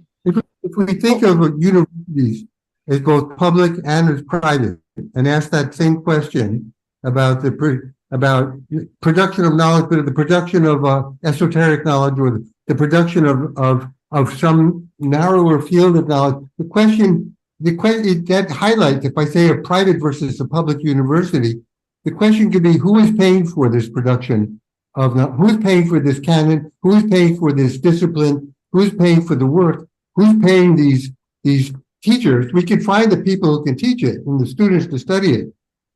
But once you add to that the question of who's going to be paying their salaries, then we're going to be, that will say, who's going to permit this field to exist? And even at a time now, when there's a constriction of the humanities, because in the United States, because of fear that the graduates won't get jobs, the real question then becomes, how do we see the discipline linked to the forces, I would call them the capitalist forces that are dominant, that permit knowledge to be studied and to be produced. So I can't separate whether this is a good thing to have a department of witchcraft. I just read that we have that in English university. They're doing that now already. Somebody in England decided they could pay for it, while at the same time they're squeezing down the English departments because they're not going to pay for that. So all these questions come back to who's paying for it and under what conditions, and why will they pay for it? And that gets tricky. When I say public, I'm thinking of state as opposed to private. And that difference is really interestingly tricky. Who makes the policies for state support of universities? That's a big topic. Maybe I don't think I want to talk because it'll take too long to lay out my thoughts on it. But you know what I'm saying? Where are the restrictions? Where are the gatekeepers once it's a public university as opposed to private ones? In 10 minutes, I will bring members of the audience. But before then, Joseph, what do you think of this constant binary, Africa and the West, Africa and the West? Is this binary real? And second, is it allowing us, when we use this Africa and the West all the time, not to talk about Arab racism? Why have we been silent? Why do we just talk about white racism instead of other racisms?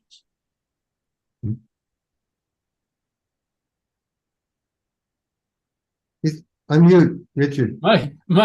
My brother, you pose a question, and then you structure it with a certain formulation embedded in the question. So if I could take your point and just back it out a little bit more from the Africa and the West but to Africa and the world. I really feel like this now, Africa and the world, and it has come up a lot in your, in your sessions. I think this is a very significant area of reflection. And let me just say a few things very concretely on this score. Let me start off with my brother, Nii Osundare, who sent me a week ago a poem published in The Nation on Ode to Kindness. And I had to extract it from all the adverts there. And when I started doing it, I found myself treating it, it was mentioned, Ken mentioned New Orleans as a standard, right? And I'm staying with our question because Osundare accompanied it with an article on Osundare Goes to Korea and on the translation of his poems into Korean, right? And they've been published. And then I found myself, because of the theme, and this takes you to Professor Alidou, talking about the conflicts and the wars that are taking place, right? And we are assaulted by the horrors that have been going on, right?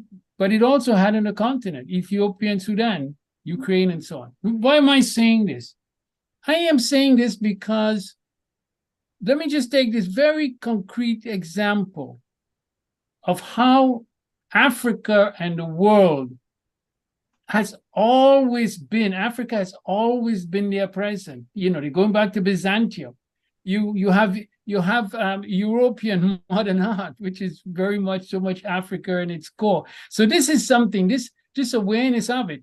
But the point I want to make about with Osundare, and if I have the opportunity, I'll be able to share it with you all, is I just shared this poem of Osundare, and it provoked such an interest that I started myself producing my own rendition of it, because I thought this is something meant for the world. So I'm saying that Africa and the world, it's almost like recognizing the oxygen that we breathe. The world has always been breathing African oxygen, African music, African design. Today I opened up my Sunday Times, and what do I see? Ralph Lauren, and there's a photograph of a couple, of a black couple, black right there. And you referred to it, Prof, when you talked about what's going on, Afrofusion, Afrobeats, and everything else. So, so let me get to my point. I feel like there's a conversation taking place. My brother, Dele Olojide, he's doing it with his Africa in the World in South Africa. I see that, Professor Chika at Princeton is doing an Africa World initiative. And so this idea of being able to see the world in the sense that how the world has always been permeated by Africanity in all of these different dimensions. And I think that's going to be a very powerful force, for our people to realize how much, in fact, we have been very much part of the constructing of what we know as this world. Sorry to go on. Any of you can respond to that provocative question? Well, this is Gekande's argument in his last couple of books. He does it brilliantly. That Europeans imagine that they constructed oh, exactly. Yeah. You see that? Ken's got the screensaver on. See it? Yeah. Yeah, this is good. Beautiful. Yes, I had it. Mhm. So this is where I find inspiration in Gekande. We want to think that the dominant thought comes from the top down, and when he talks about slavery, how could slaves themselves, owned by other people, construct the way of thought that their masters had? But Gekande really he undoes that.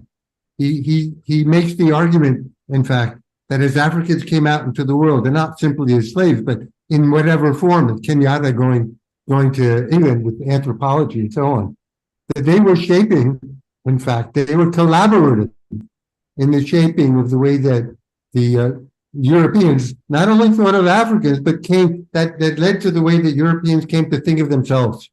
I don't know about China, but I know about in France and England, that's true. That there was a collaborativeness. It's always there in some sense.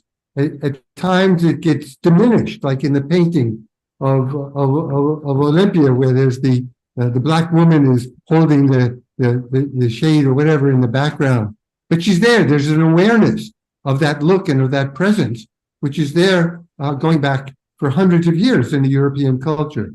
And it comes to construct the way Europeans think of themselves, the way they want to think of themselves in relationship. Sometimes the way they think of themselves, we look at and say, well, it's just disgusting. It makes them think of themselves as superior. But it's not as that simple as that. Gekande is really, I think, for me, the guiding light in helping to see that collaborative work is sometimes unconsciously done by people who are surrounded by these cultural elements. And I want to argue for culture, again, as being determinative in the way we construct the human being. Alidou, should we have African studies in Africa? We have African studies in Africa, Prof. Is it necessary? In? Is it necessary? Okay, so to me, I come back to the idea of the confidence. It is necessary, but not within a model whereby it's always dictated from outside. So again, power relations. So one of the contention that we are having now, even in whether we keep African studies or ASA America or ASA Africa or ASA China, etc., it's how this power relationship is felt, right? So for any science, for any art, for any economy to grow, it needs collaboration. It requires interactions.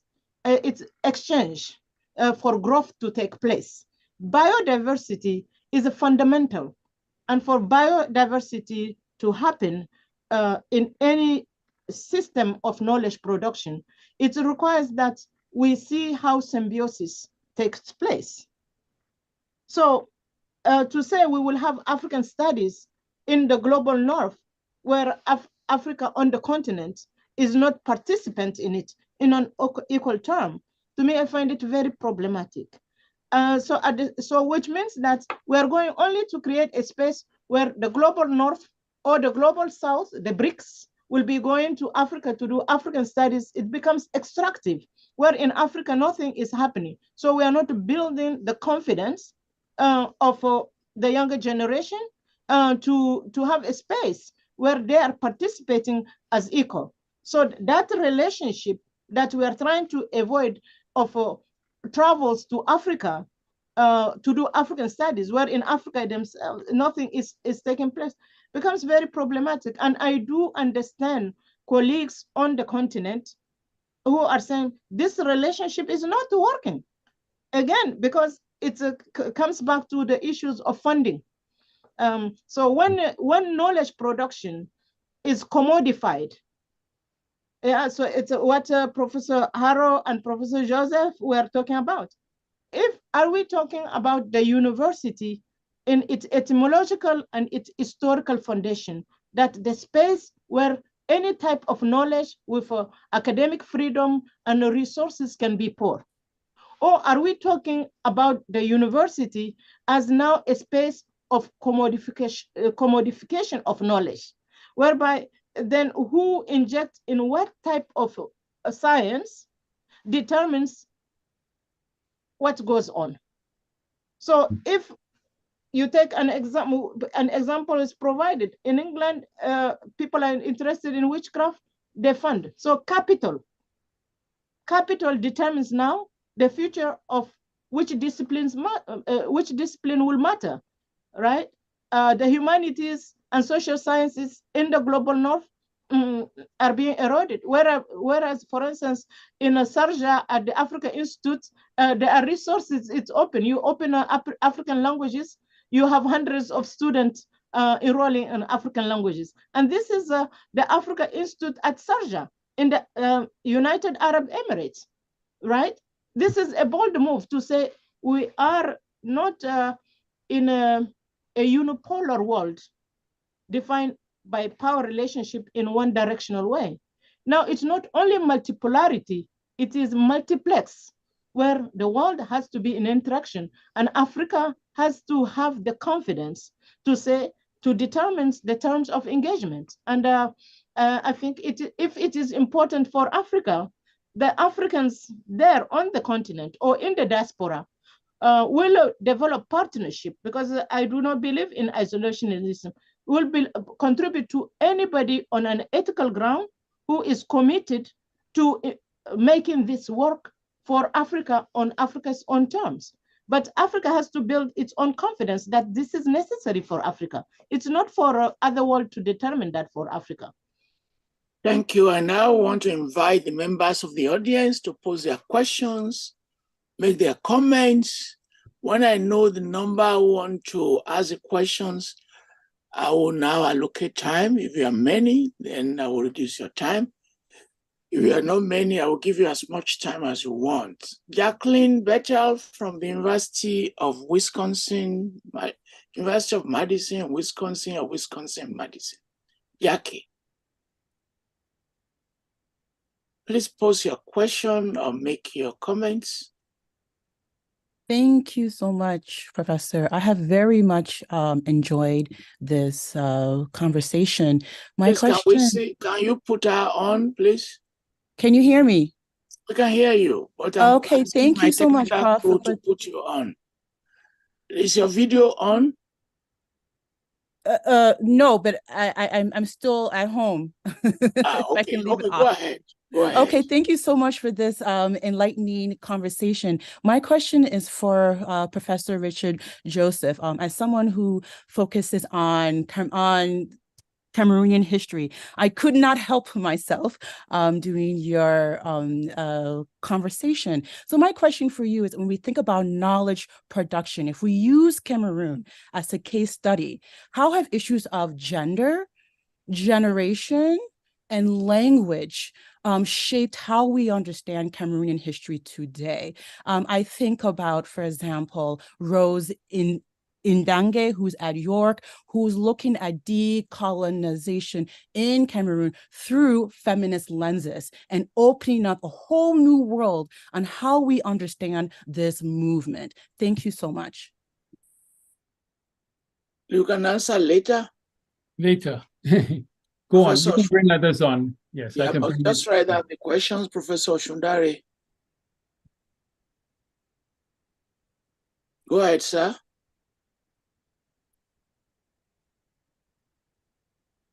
Can you hear me? Very well. Very well. Okay.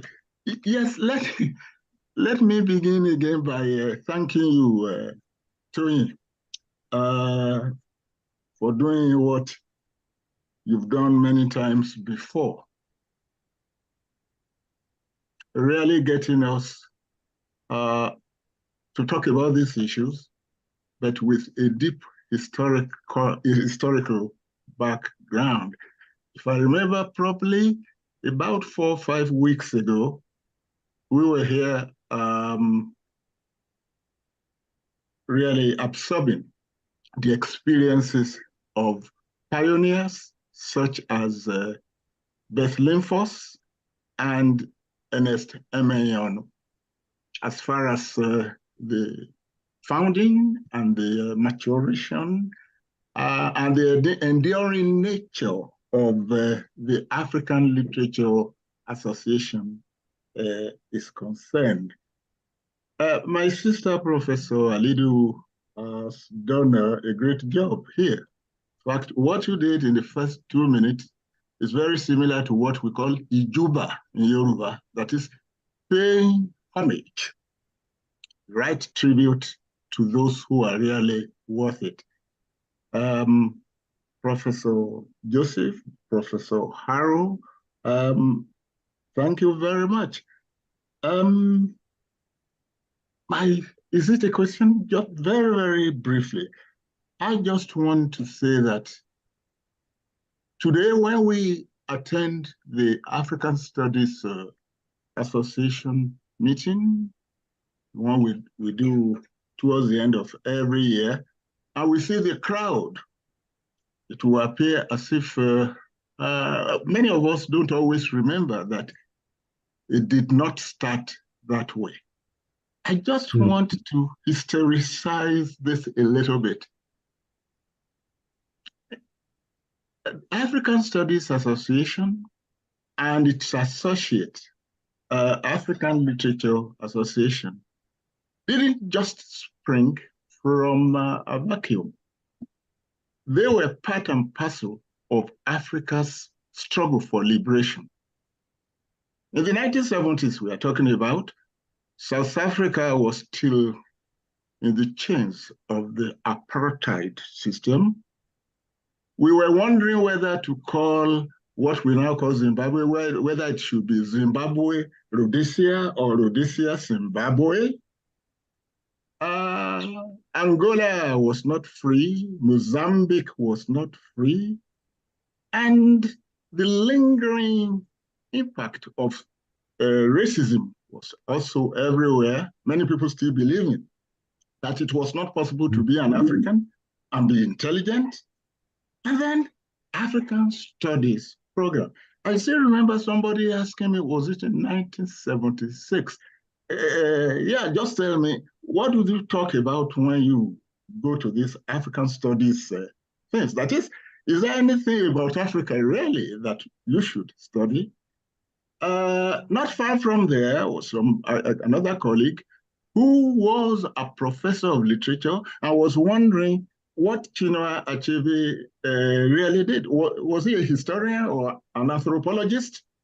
He didn't know the author of Things Fall Apart. This is what I'm saying.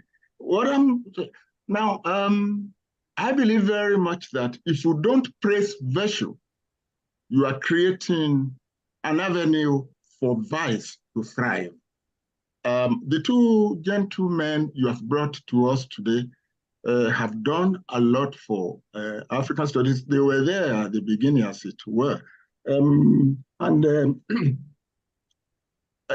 Richard Joseph, as I mentioned it here before, another forum you organized. When I got back to Nigeria from Canada, that was 1979, I never met him, but I discovered everybody was talking about him. Again, that was in the 1970s.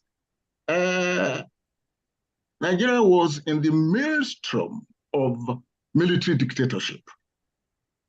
Ideas mattered a lot, and we needed them. The social sciences faculty of the University of Ibadan was turbulent and seminar and extremely interrogative. And the ideas of Richard Joseph kept coming up. That was the time where we were talking about Essien Udom, Peter Eke, and so on. These ideas are still very much there when we talk about the recurrent problem of politically generated, socially generated corruption in Nigeria, in Africa, pre-Bendelism.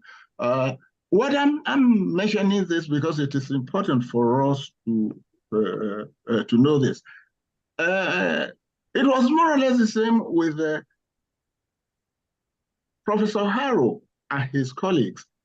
And here the name of my very good friend and brother, Steve Arnold, comes up very, very loudly. We joined them. We were younger colleagues, but it was they who really showed us how to do it. They were doing what they wanted to do because they were professionals, but they were doing more. African Studies Association, the ALA, African Literature Association, they were actually creating avenues that showed the world that it was possible for Black people and white people not only to work together, but to create together, to think together. And that was not good for racism. So these are some of the ideas that one has to really look at here. Very, very briefly, I'm coming to my last 100 words. Oh, yes. It is not only that now this category of Africanists are in their twilight years, but they have also done something to make sure that the places they left are not vacant. From Michigan to Rutgers, we do talk about Ken Harrow. And it is so important to mention this. When somebody sees the little thing you've written and comments on it, it touches you somewhere that we cannot really describe.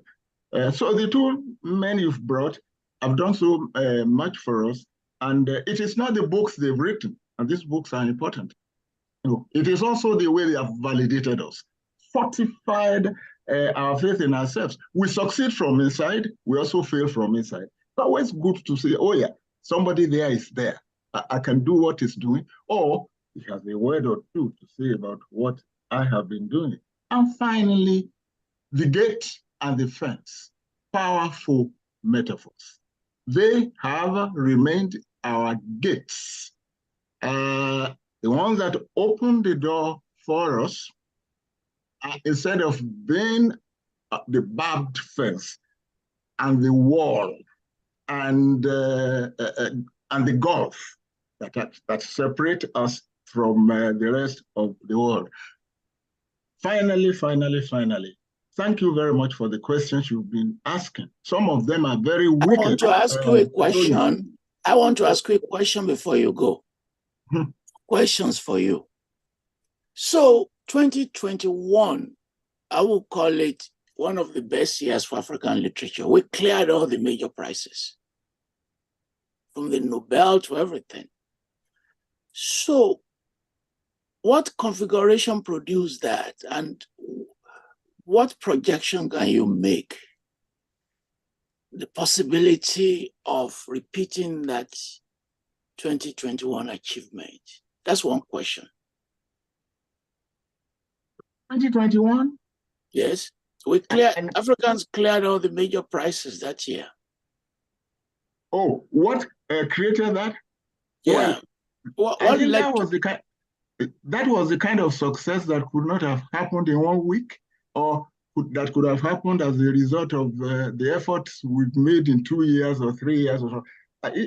Successes are cumulative, just as failures also are. Because I think we are producing brighter works of literature.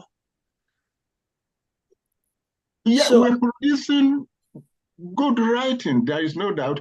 Although I must tell you that I have also been very critical about the quality of some of the things that have been coming from our stable in the past 2 decades or so, particularly when you look at the state of the universities in Africa.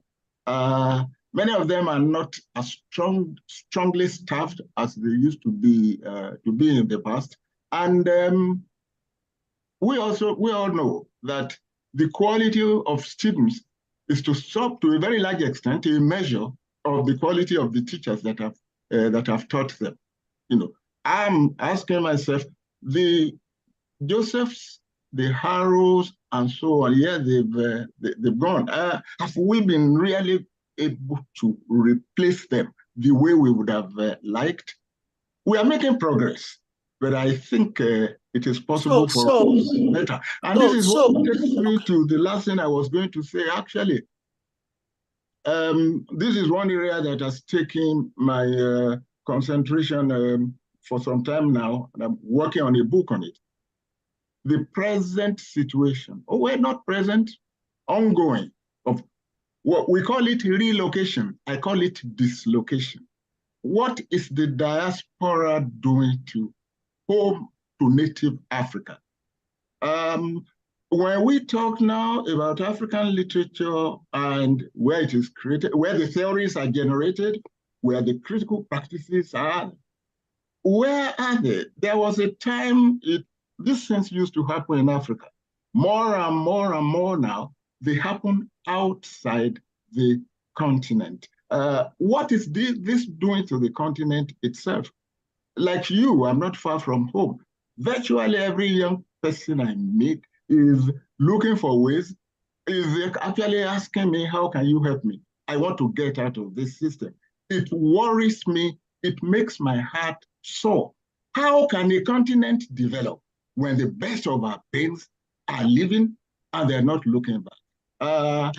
When we finished our doctoral program here in the 1960s, 1970s, the week after, we were back in Nigeria. Now, once you leave Africa, you don't return. So African studies, yes, the crowd is here now. But what about the Africa that constitutes the burden of these meetings and so on? What is home like? Thank you. And final comment before you go, because I've known you for a long, long time. So people ask me, why are you conversant in so many disciplines? Almost 11 of them. And I would tell them, when I was in school, there was a vibrant tradition of seminars. I organized some myself, so many workshops.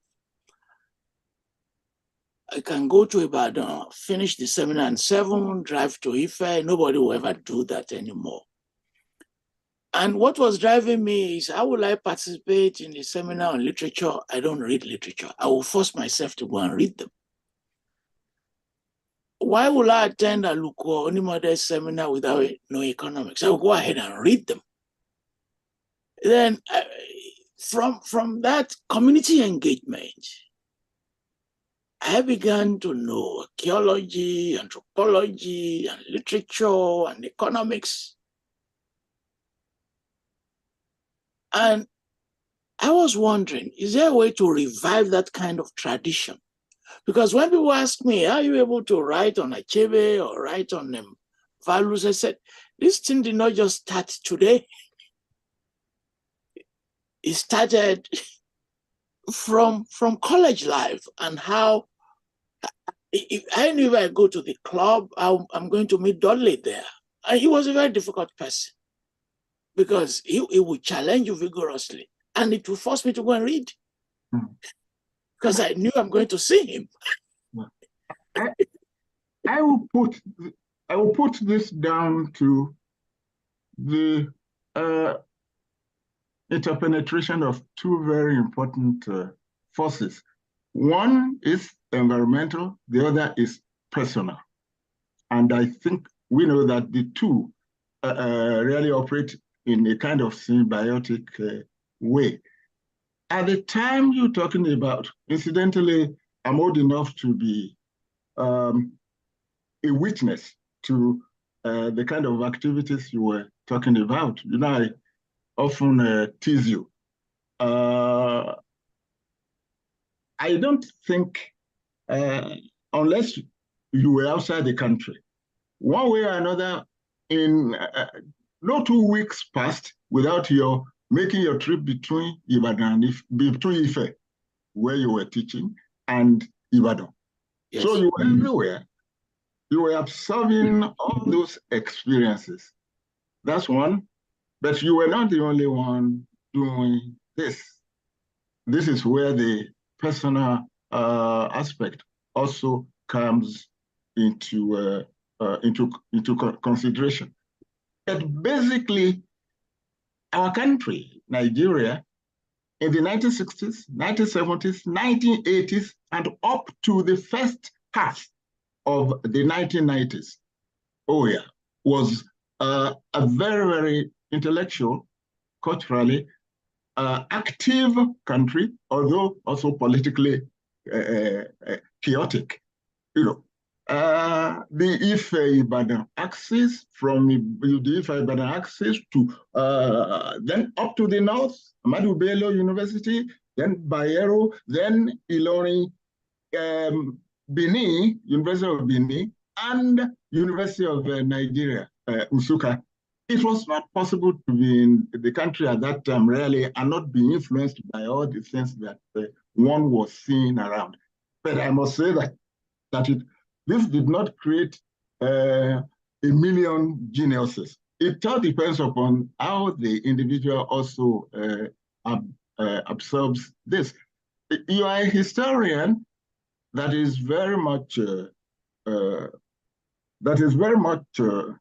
in the area of culture, and you come from a city of poets and satirists and musicians.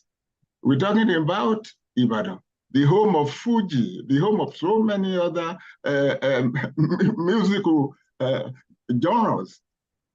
These were things we observed when we were growing up, and the things that manifest in our adult years.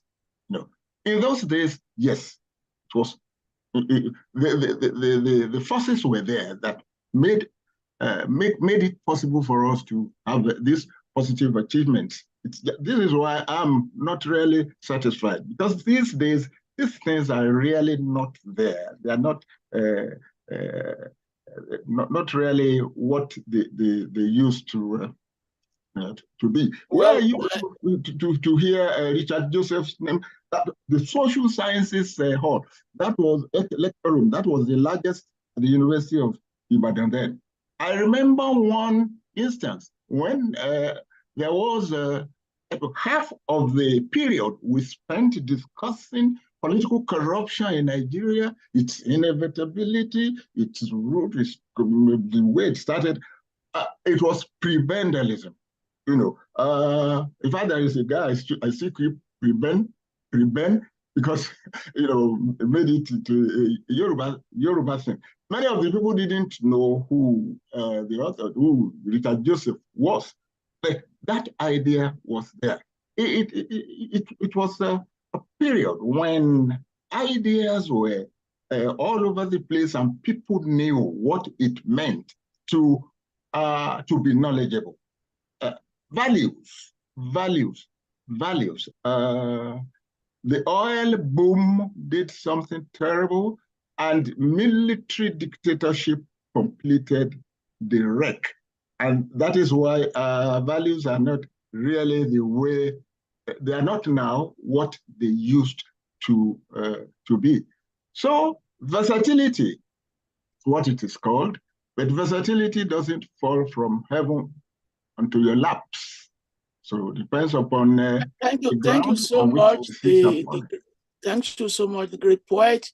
Let me call on Ambassador Lewu, who studied at the University of Ibadan. He studied agriculture long time ago and became an ambassador, and one of us. Ambassador, please. Hello, thank you very much. Are you hearing me? We can hear you, sir. Are you hearing me? Yes, sir. Okay. Yes, sir. I would first of all like to thank you for this seminar.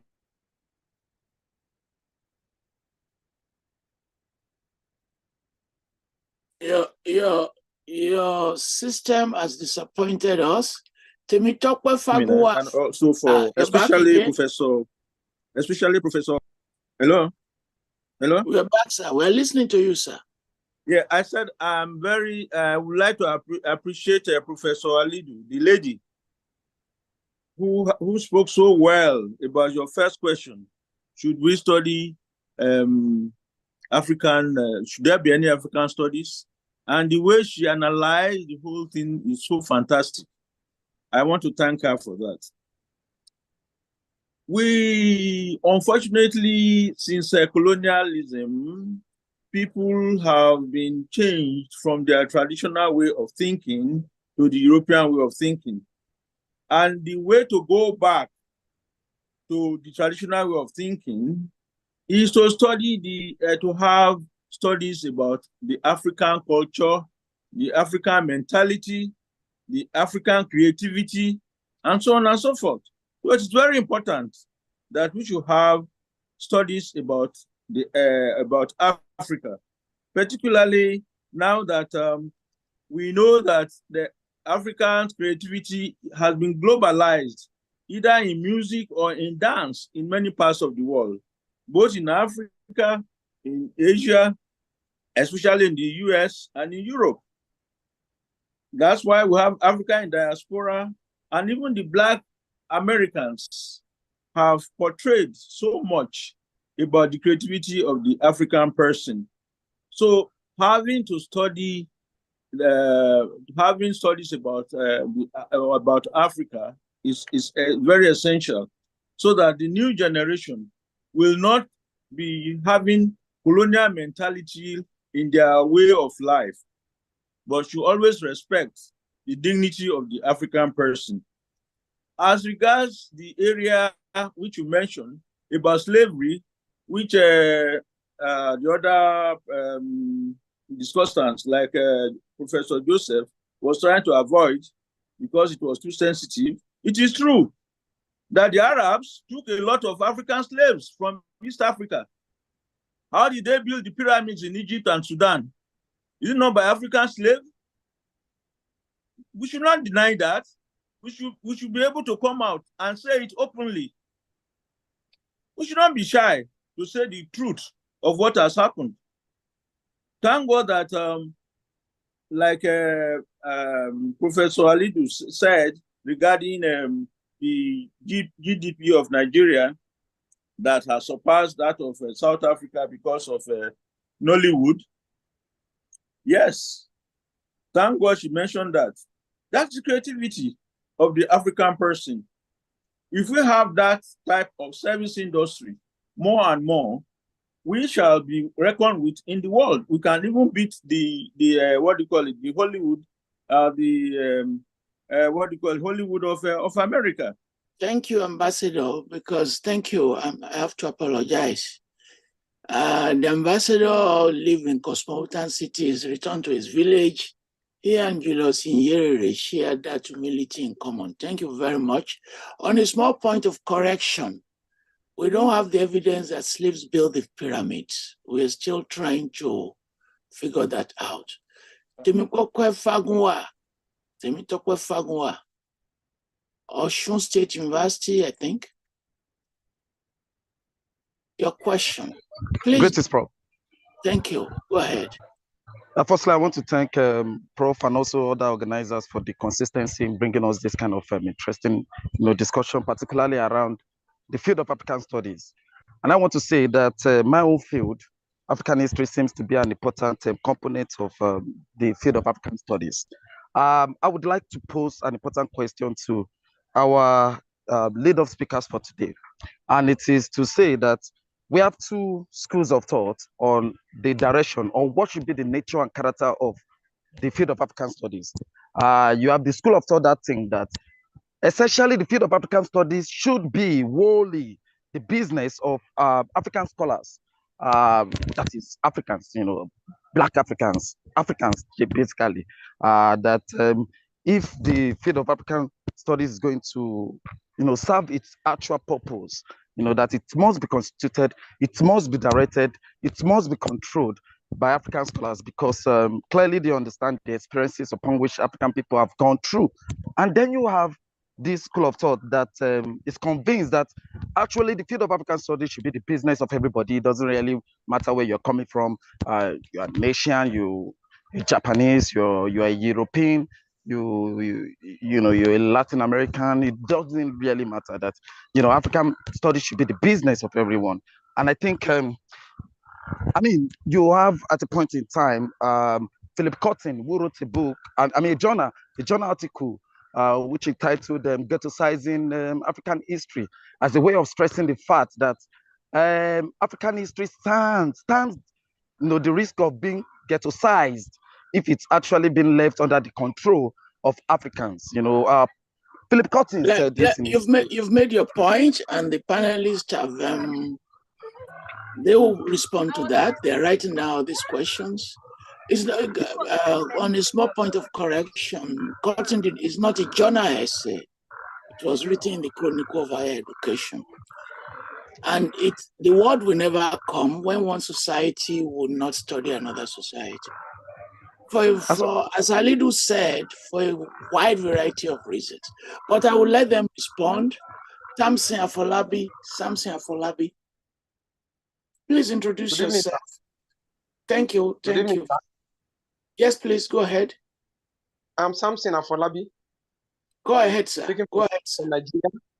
Go ahead. And from a Glorious Vision University, Ogwa in Edo State. Go ahead, sir. And I want to thank the panel of speakers, and particularly Adia Prof, for this wonderful session. And my question summarily is just on the issue of indigenous knowledge, research, and documentation in Africa.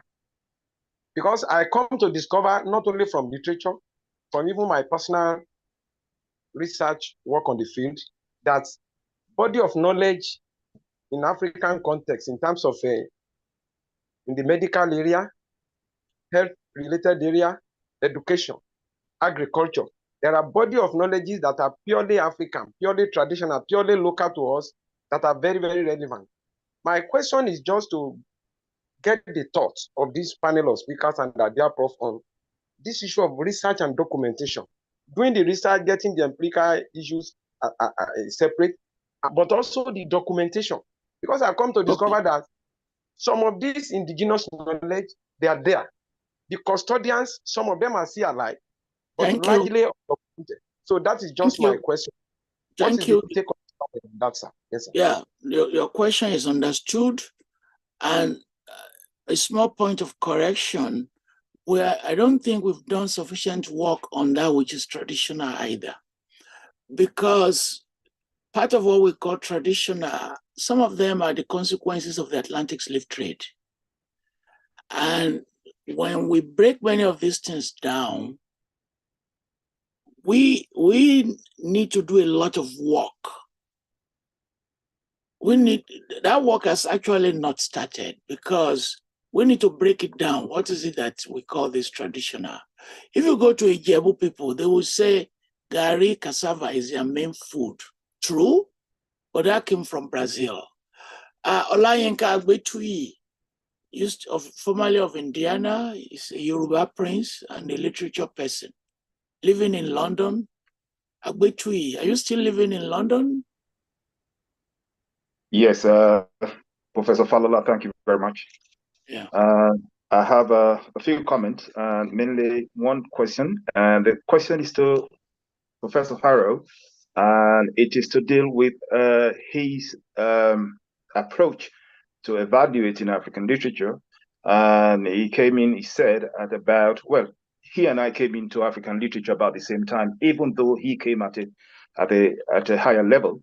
And he was talking about people like Achebe, the grandfathers, and Okigbo.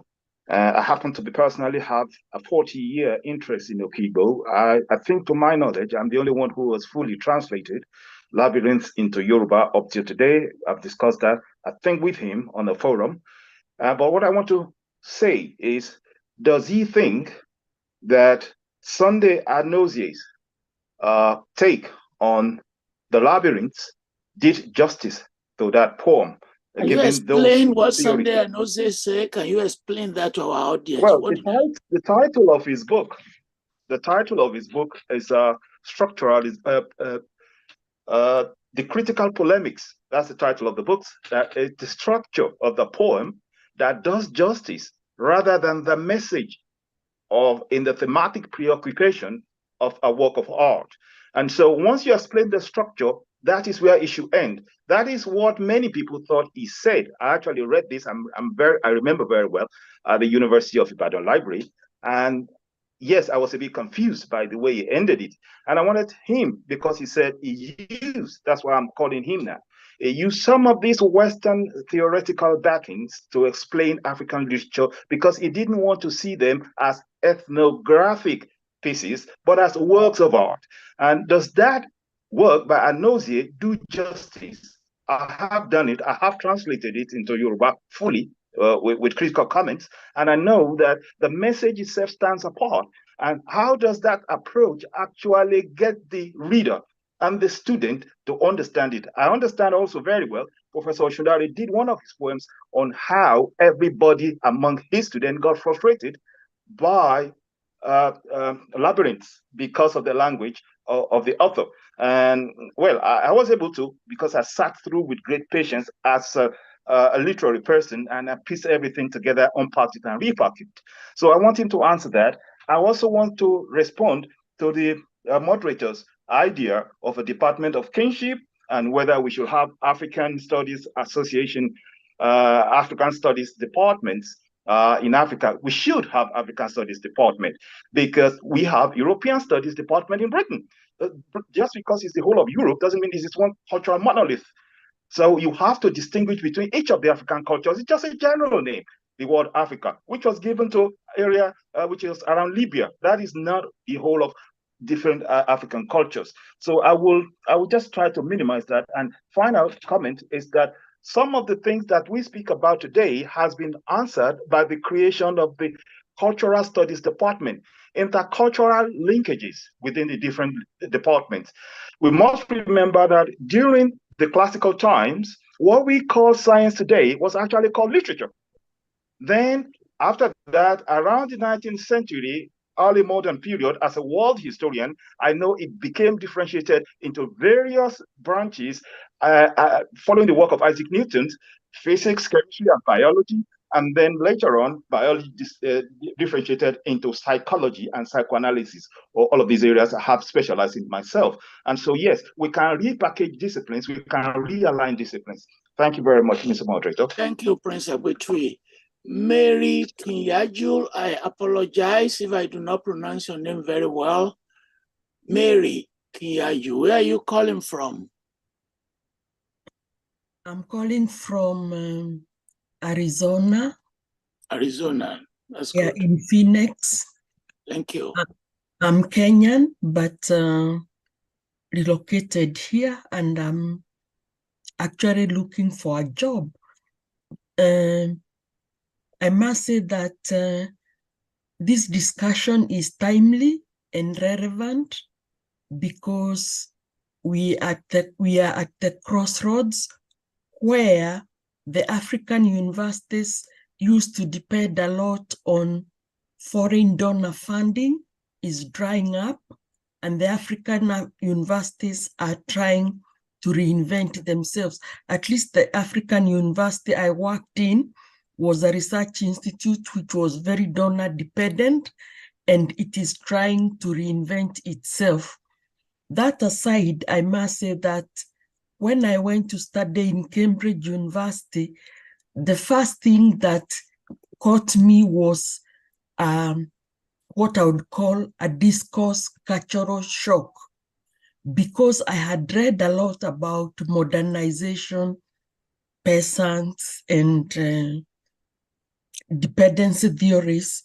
And on arrival, I realized that I was actually a peasant.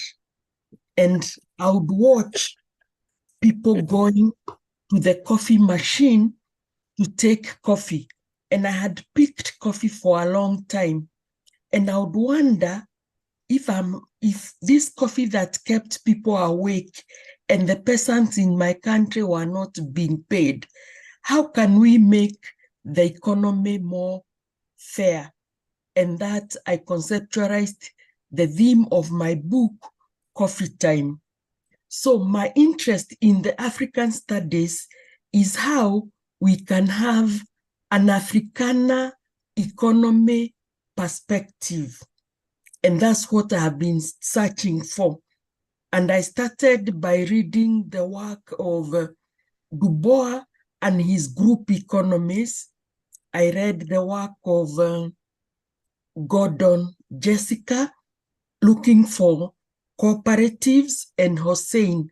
And in my works, I have tried to argue for the case, if there is African dance, if there is African beats, if there is African foods, is there a way that Africans do economy?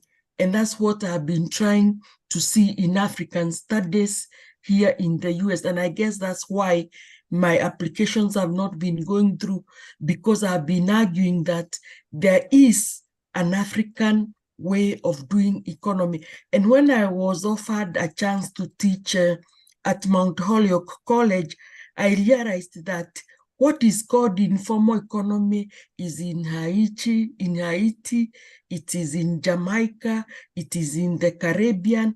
And Caroline Hussein has actually shown that Roscas, the Susus, are common features of Africana economy. Thank you very much. And some people have been saying we should not be using that label informal economy. That is actually more formal than what we call state economy. Thank you very much, and we wish you luck in finding a good job that will match your interest, your passion. The last member of the audience is Mary Usu. Dr. Mary Usu is currently based at Carleton via Legon, I think. I hope I'm not misrepresenting you. Thank you. Thank you. University of Cape Coast in Ghana. Cape Coast. So I want to thank the speakers, and my question is short, I promise you. So what is the position of African studies in relation to Black studies? And I'm thinking here of Kenneth Harrow's thing that he mentioned about the wealth that we share. Also thinking about Professor Joseph's own of ecosystems, and Madame Alidou's own of women's studies. So you did situate yourself as someone who does women's studies. So what in your own areas within these things that you spoke about, what is the position of African studies in relation to Black studies? And then overall, in terms of knowledge production, so what is the African contribution to knowledge production? You can simplify it by just looking at political thought. That would be appreciated. African contributions to political thought. Thank you. Thank you very much, Dr. Usu. And it's an important question.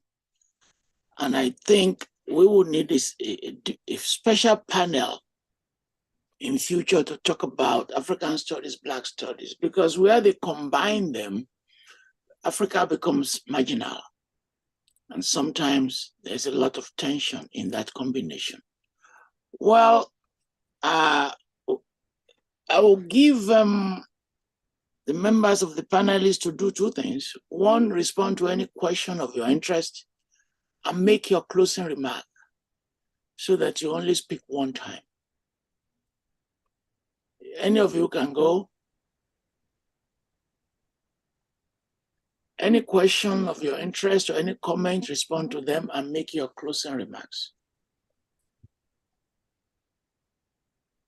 I suppose there's one. You can go ahead if you like. I think it's important to think of our disciplines as dynamic, so that the comment about Sunday and Ozier reading of Christopher Kibo's poetry was in terms of the dominant theory at the time, which was structuralism. Maybe it had a unduly heavy and I think unfortunate influence. I was very glad when we got past structuralism to post-structuralism. Structuralism sort of locked us into language studies that stopped advancing things. But I want to say that things keep changing. We get trained. We get trained in disciplines. We even help participate in the creation of disciplines. But then the next step is we let go. If they don't do it our way, that's cool. That's the world. It's the way it's supposed to be. We can speak about our past with great confidence until it gets fuzzy. But let's not pretend we're prophets of the future based upon our engagements with the past. So it's changing. And sometimes the changes may be small and sometimes they're big. I'm very much taken by the change towards materiality as a center focus for theory nowadays, which means that they dropped so much of the theories I spent my life trying to understand, but that's cool. That's where it should be. And so I told you, and you keep coming back to the most central issue, which is then, if it's changing, we have to make sure that the voices that speak for, I would say, the realities of the African continent have to be heard. But they won't be heard simply because they're smart or useful or good, because they're competing in a world in which, what I said before, the production of knowledge is tied to who is paying for that production of knowledge. So that's our job. It's to say, if I can promote a voice that wouldn't otherwise be heard, or if I'll try to speak for the changes that have to be listened to, let that be my closing in a career. I don't want it. The light has to pass. It has to shine over there. And so, what we could do to pass that light on. And I guess I want to also close with complimenting Atolian Falola for his work in supporting young scholars. He does that better and more than anyone, any 100 people could do, with his conferences and with his publications and with his speaking, and even today is testimony to that. So you deserve great thanks for that. But let the change come. That's okay. It's good. It's where it should be. Thank you, Joseph, and I wish you good health. And as you enjoy your 80s, I just pray to reach 80 like you. And if you reach 90, I will change my prayer. I want to reach 90 like Ken. Thank you. Richard, yes. Comments and your closing remarks. You are 80. What's your age now? 82? No. My age is 78, so I'm still a youngster.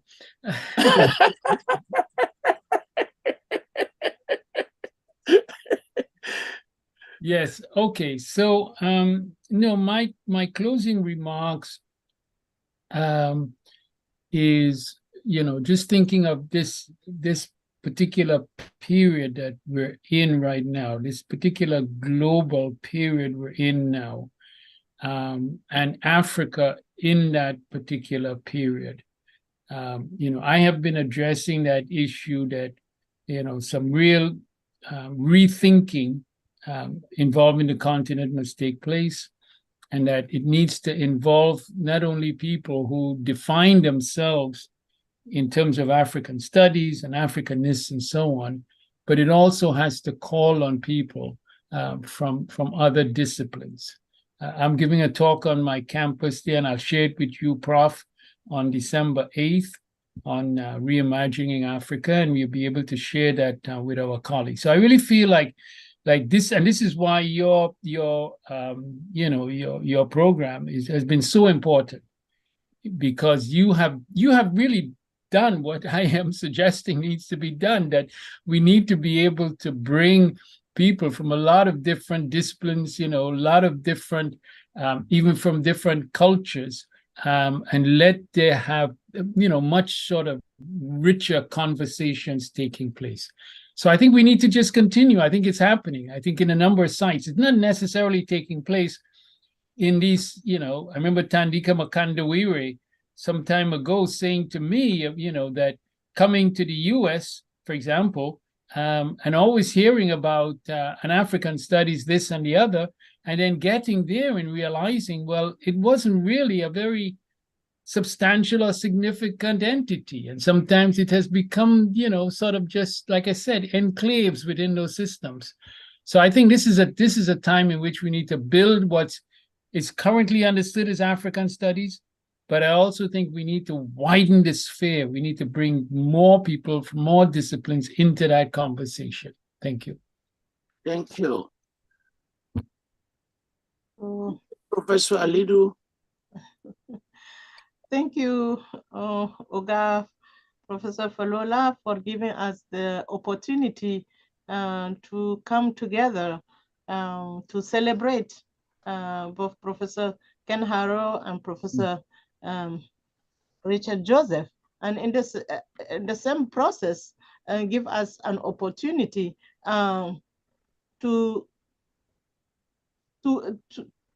build communities, and expand communities across the disciplines, across geographies, and to look at what are the gaps. This is a wonderful opportunity, and this is precisely why we need African studies. African studies, to me, as my seniors mentioned, it is a critical time to look at Africa in the world, Africa in relationship to herself, in its diversity and complexities, to open walls so that communities within Africa themselves get the opportunity to know one another. There are many cases where you have conflict that can be resolved through coming together, like this opportunity, where communities coexist, but they do not know each other. So African studies can be that space that allow a culture of peace and building peace, preventing conflicts, and allowing futures to be examined through this complex web of ecologies. But it's also an opportunity to see ourselves not in an insular way, to be in relationship with the rest of the world. For instance, this colleague Owusu who asked, what is the relationship between Black studies and African studies? And your response really was extraordinary and very timely to explain there are opportunities, but there are a moment of tension too. And I think those moments of tensions, of where do we intersect and where do we differ, are very productive. It is very important to know that Blackness is a function of Africanity all over the world. It will be interested to look at what does it mean to be an African in India, to be an African in Hong Kong, to be an African in Korea, to be an African in China, to be an African from who is a pastoralist in an agriculturalist space, to be an African in a maritime space. What does it mean to be in those? It's important for us to look at Africa beyond the category imposed, or Blackness beyond the categories imposed on us, to see them as a productive field, and a field that incorporates other identities that often are not considered when we look at Blackness and Africanity in a very essentialist and narrow way, and to create hospitality in expanding in an ethical way, that generosity to be in relationship and to be in constant translation of what we mean to be African or to be Black in the world. Thank you. Thank you very much. As the program is ongoing, our partners always feed us with their numbers, but we will not know the full numbers until Wednesday. But we got 1.7 million people who tune on in various places to this program. And the entire conversation will be translated into Chinese and Russian languages. We already gave permission, and they are doing them very quickly. On December 3rd, we are talking about IFA because we want to bring in non-academic scholars to this program. The debate I'm having is the medium of communication. And next week, we want to decide whether the one on the far should just be Yoruba alone. And then we can do Zulu and do other languages. I know I'll be taking a risk, but maybe it's a risk worth taking so that we can incorporate people from Somalia, from Zulu, people who don't speak English, but who are tremendously respected in their communities. Thank you all. We're very grateful to our panelists for coming. I've enjoyed this conversation. We will send you the full transcript in the next 10 minutes. Thank you. And bye-bye now. Thank you. Thank you. Happy Thanksgiving. Peace.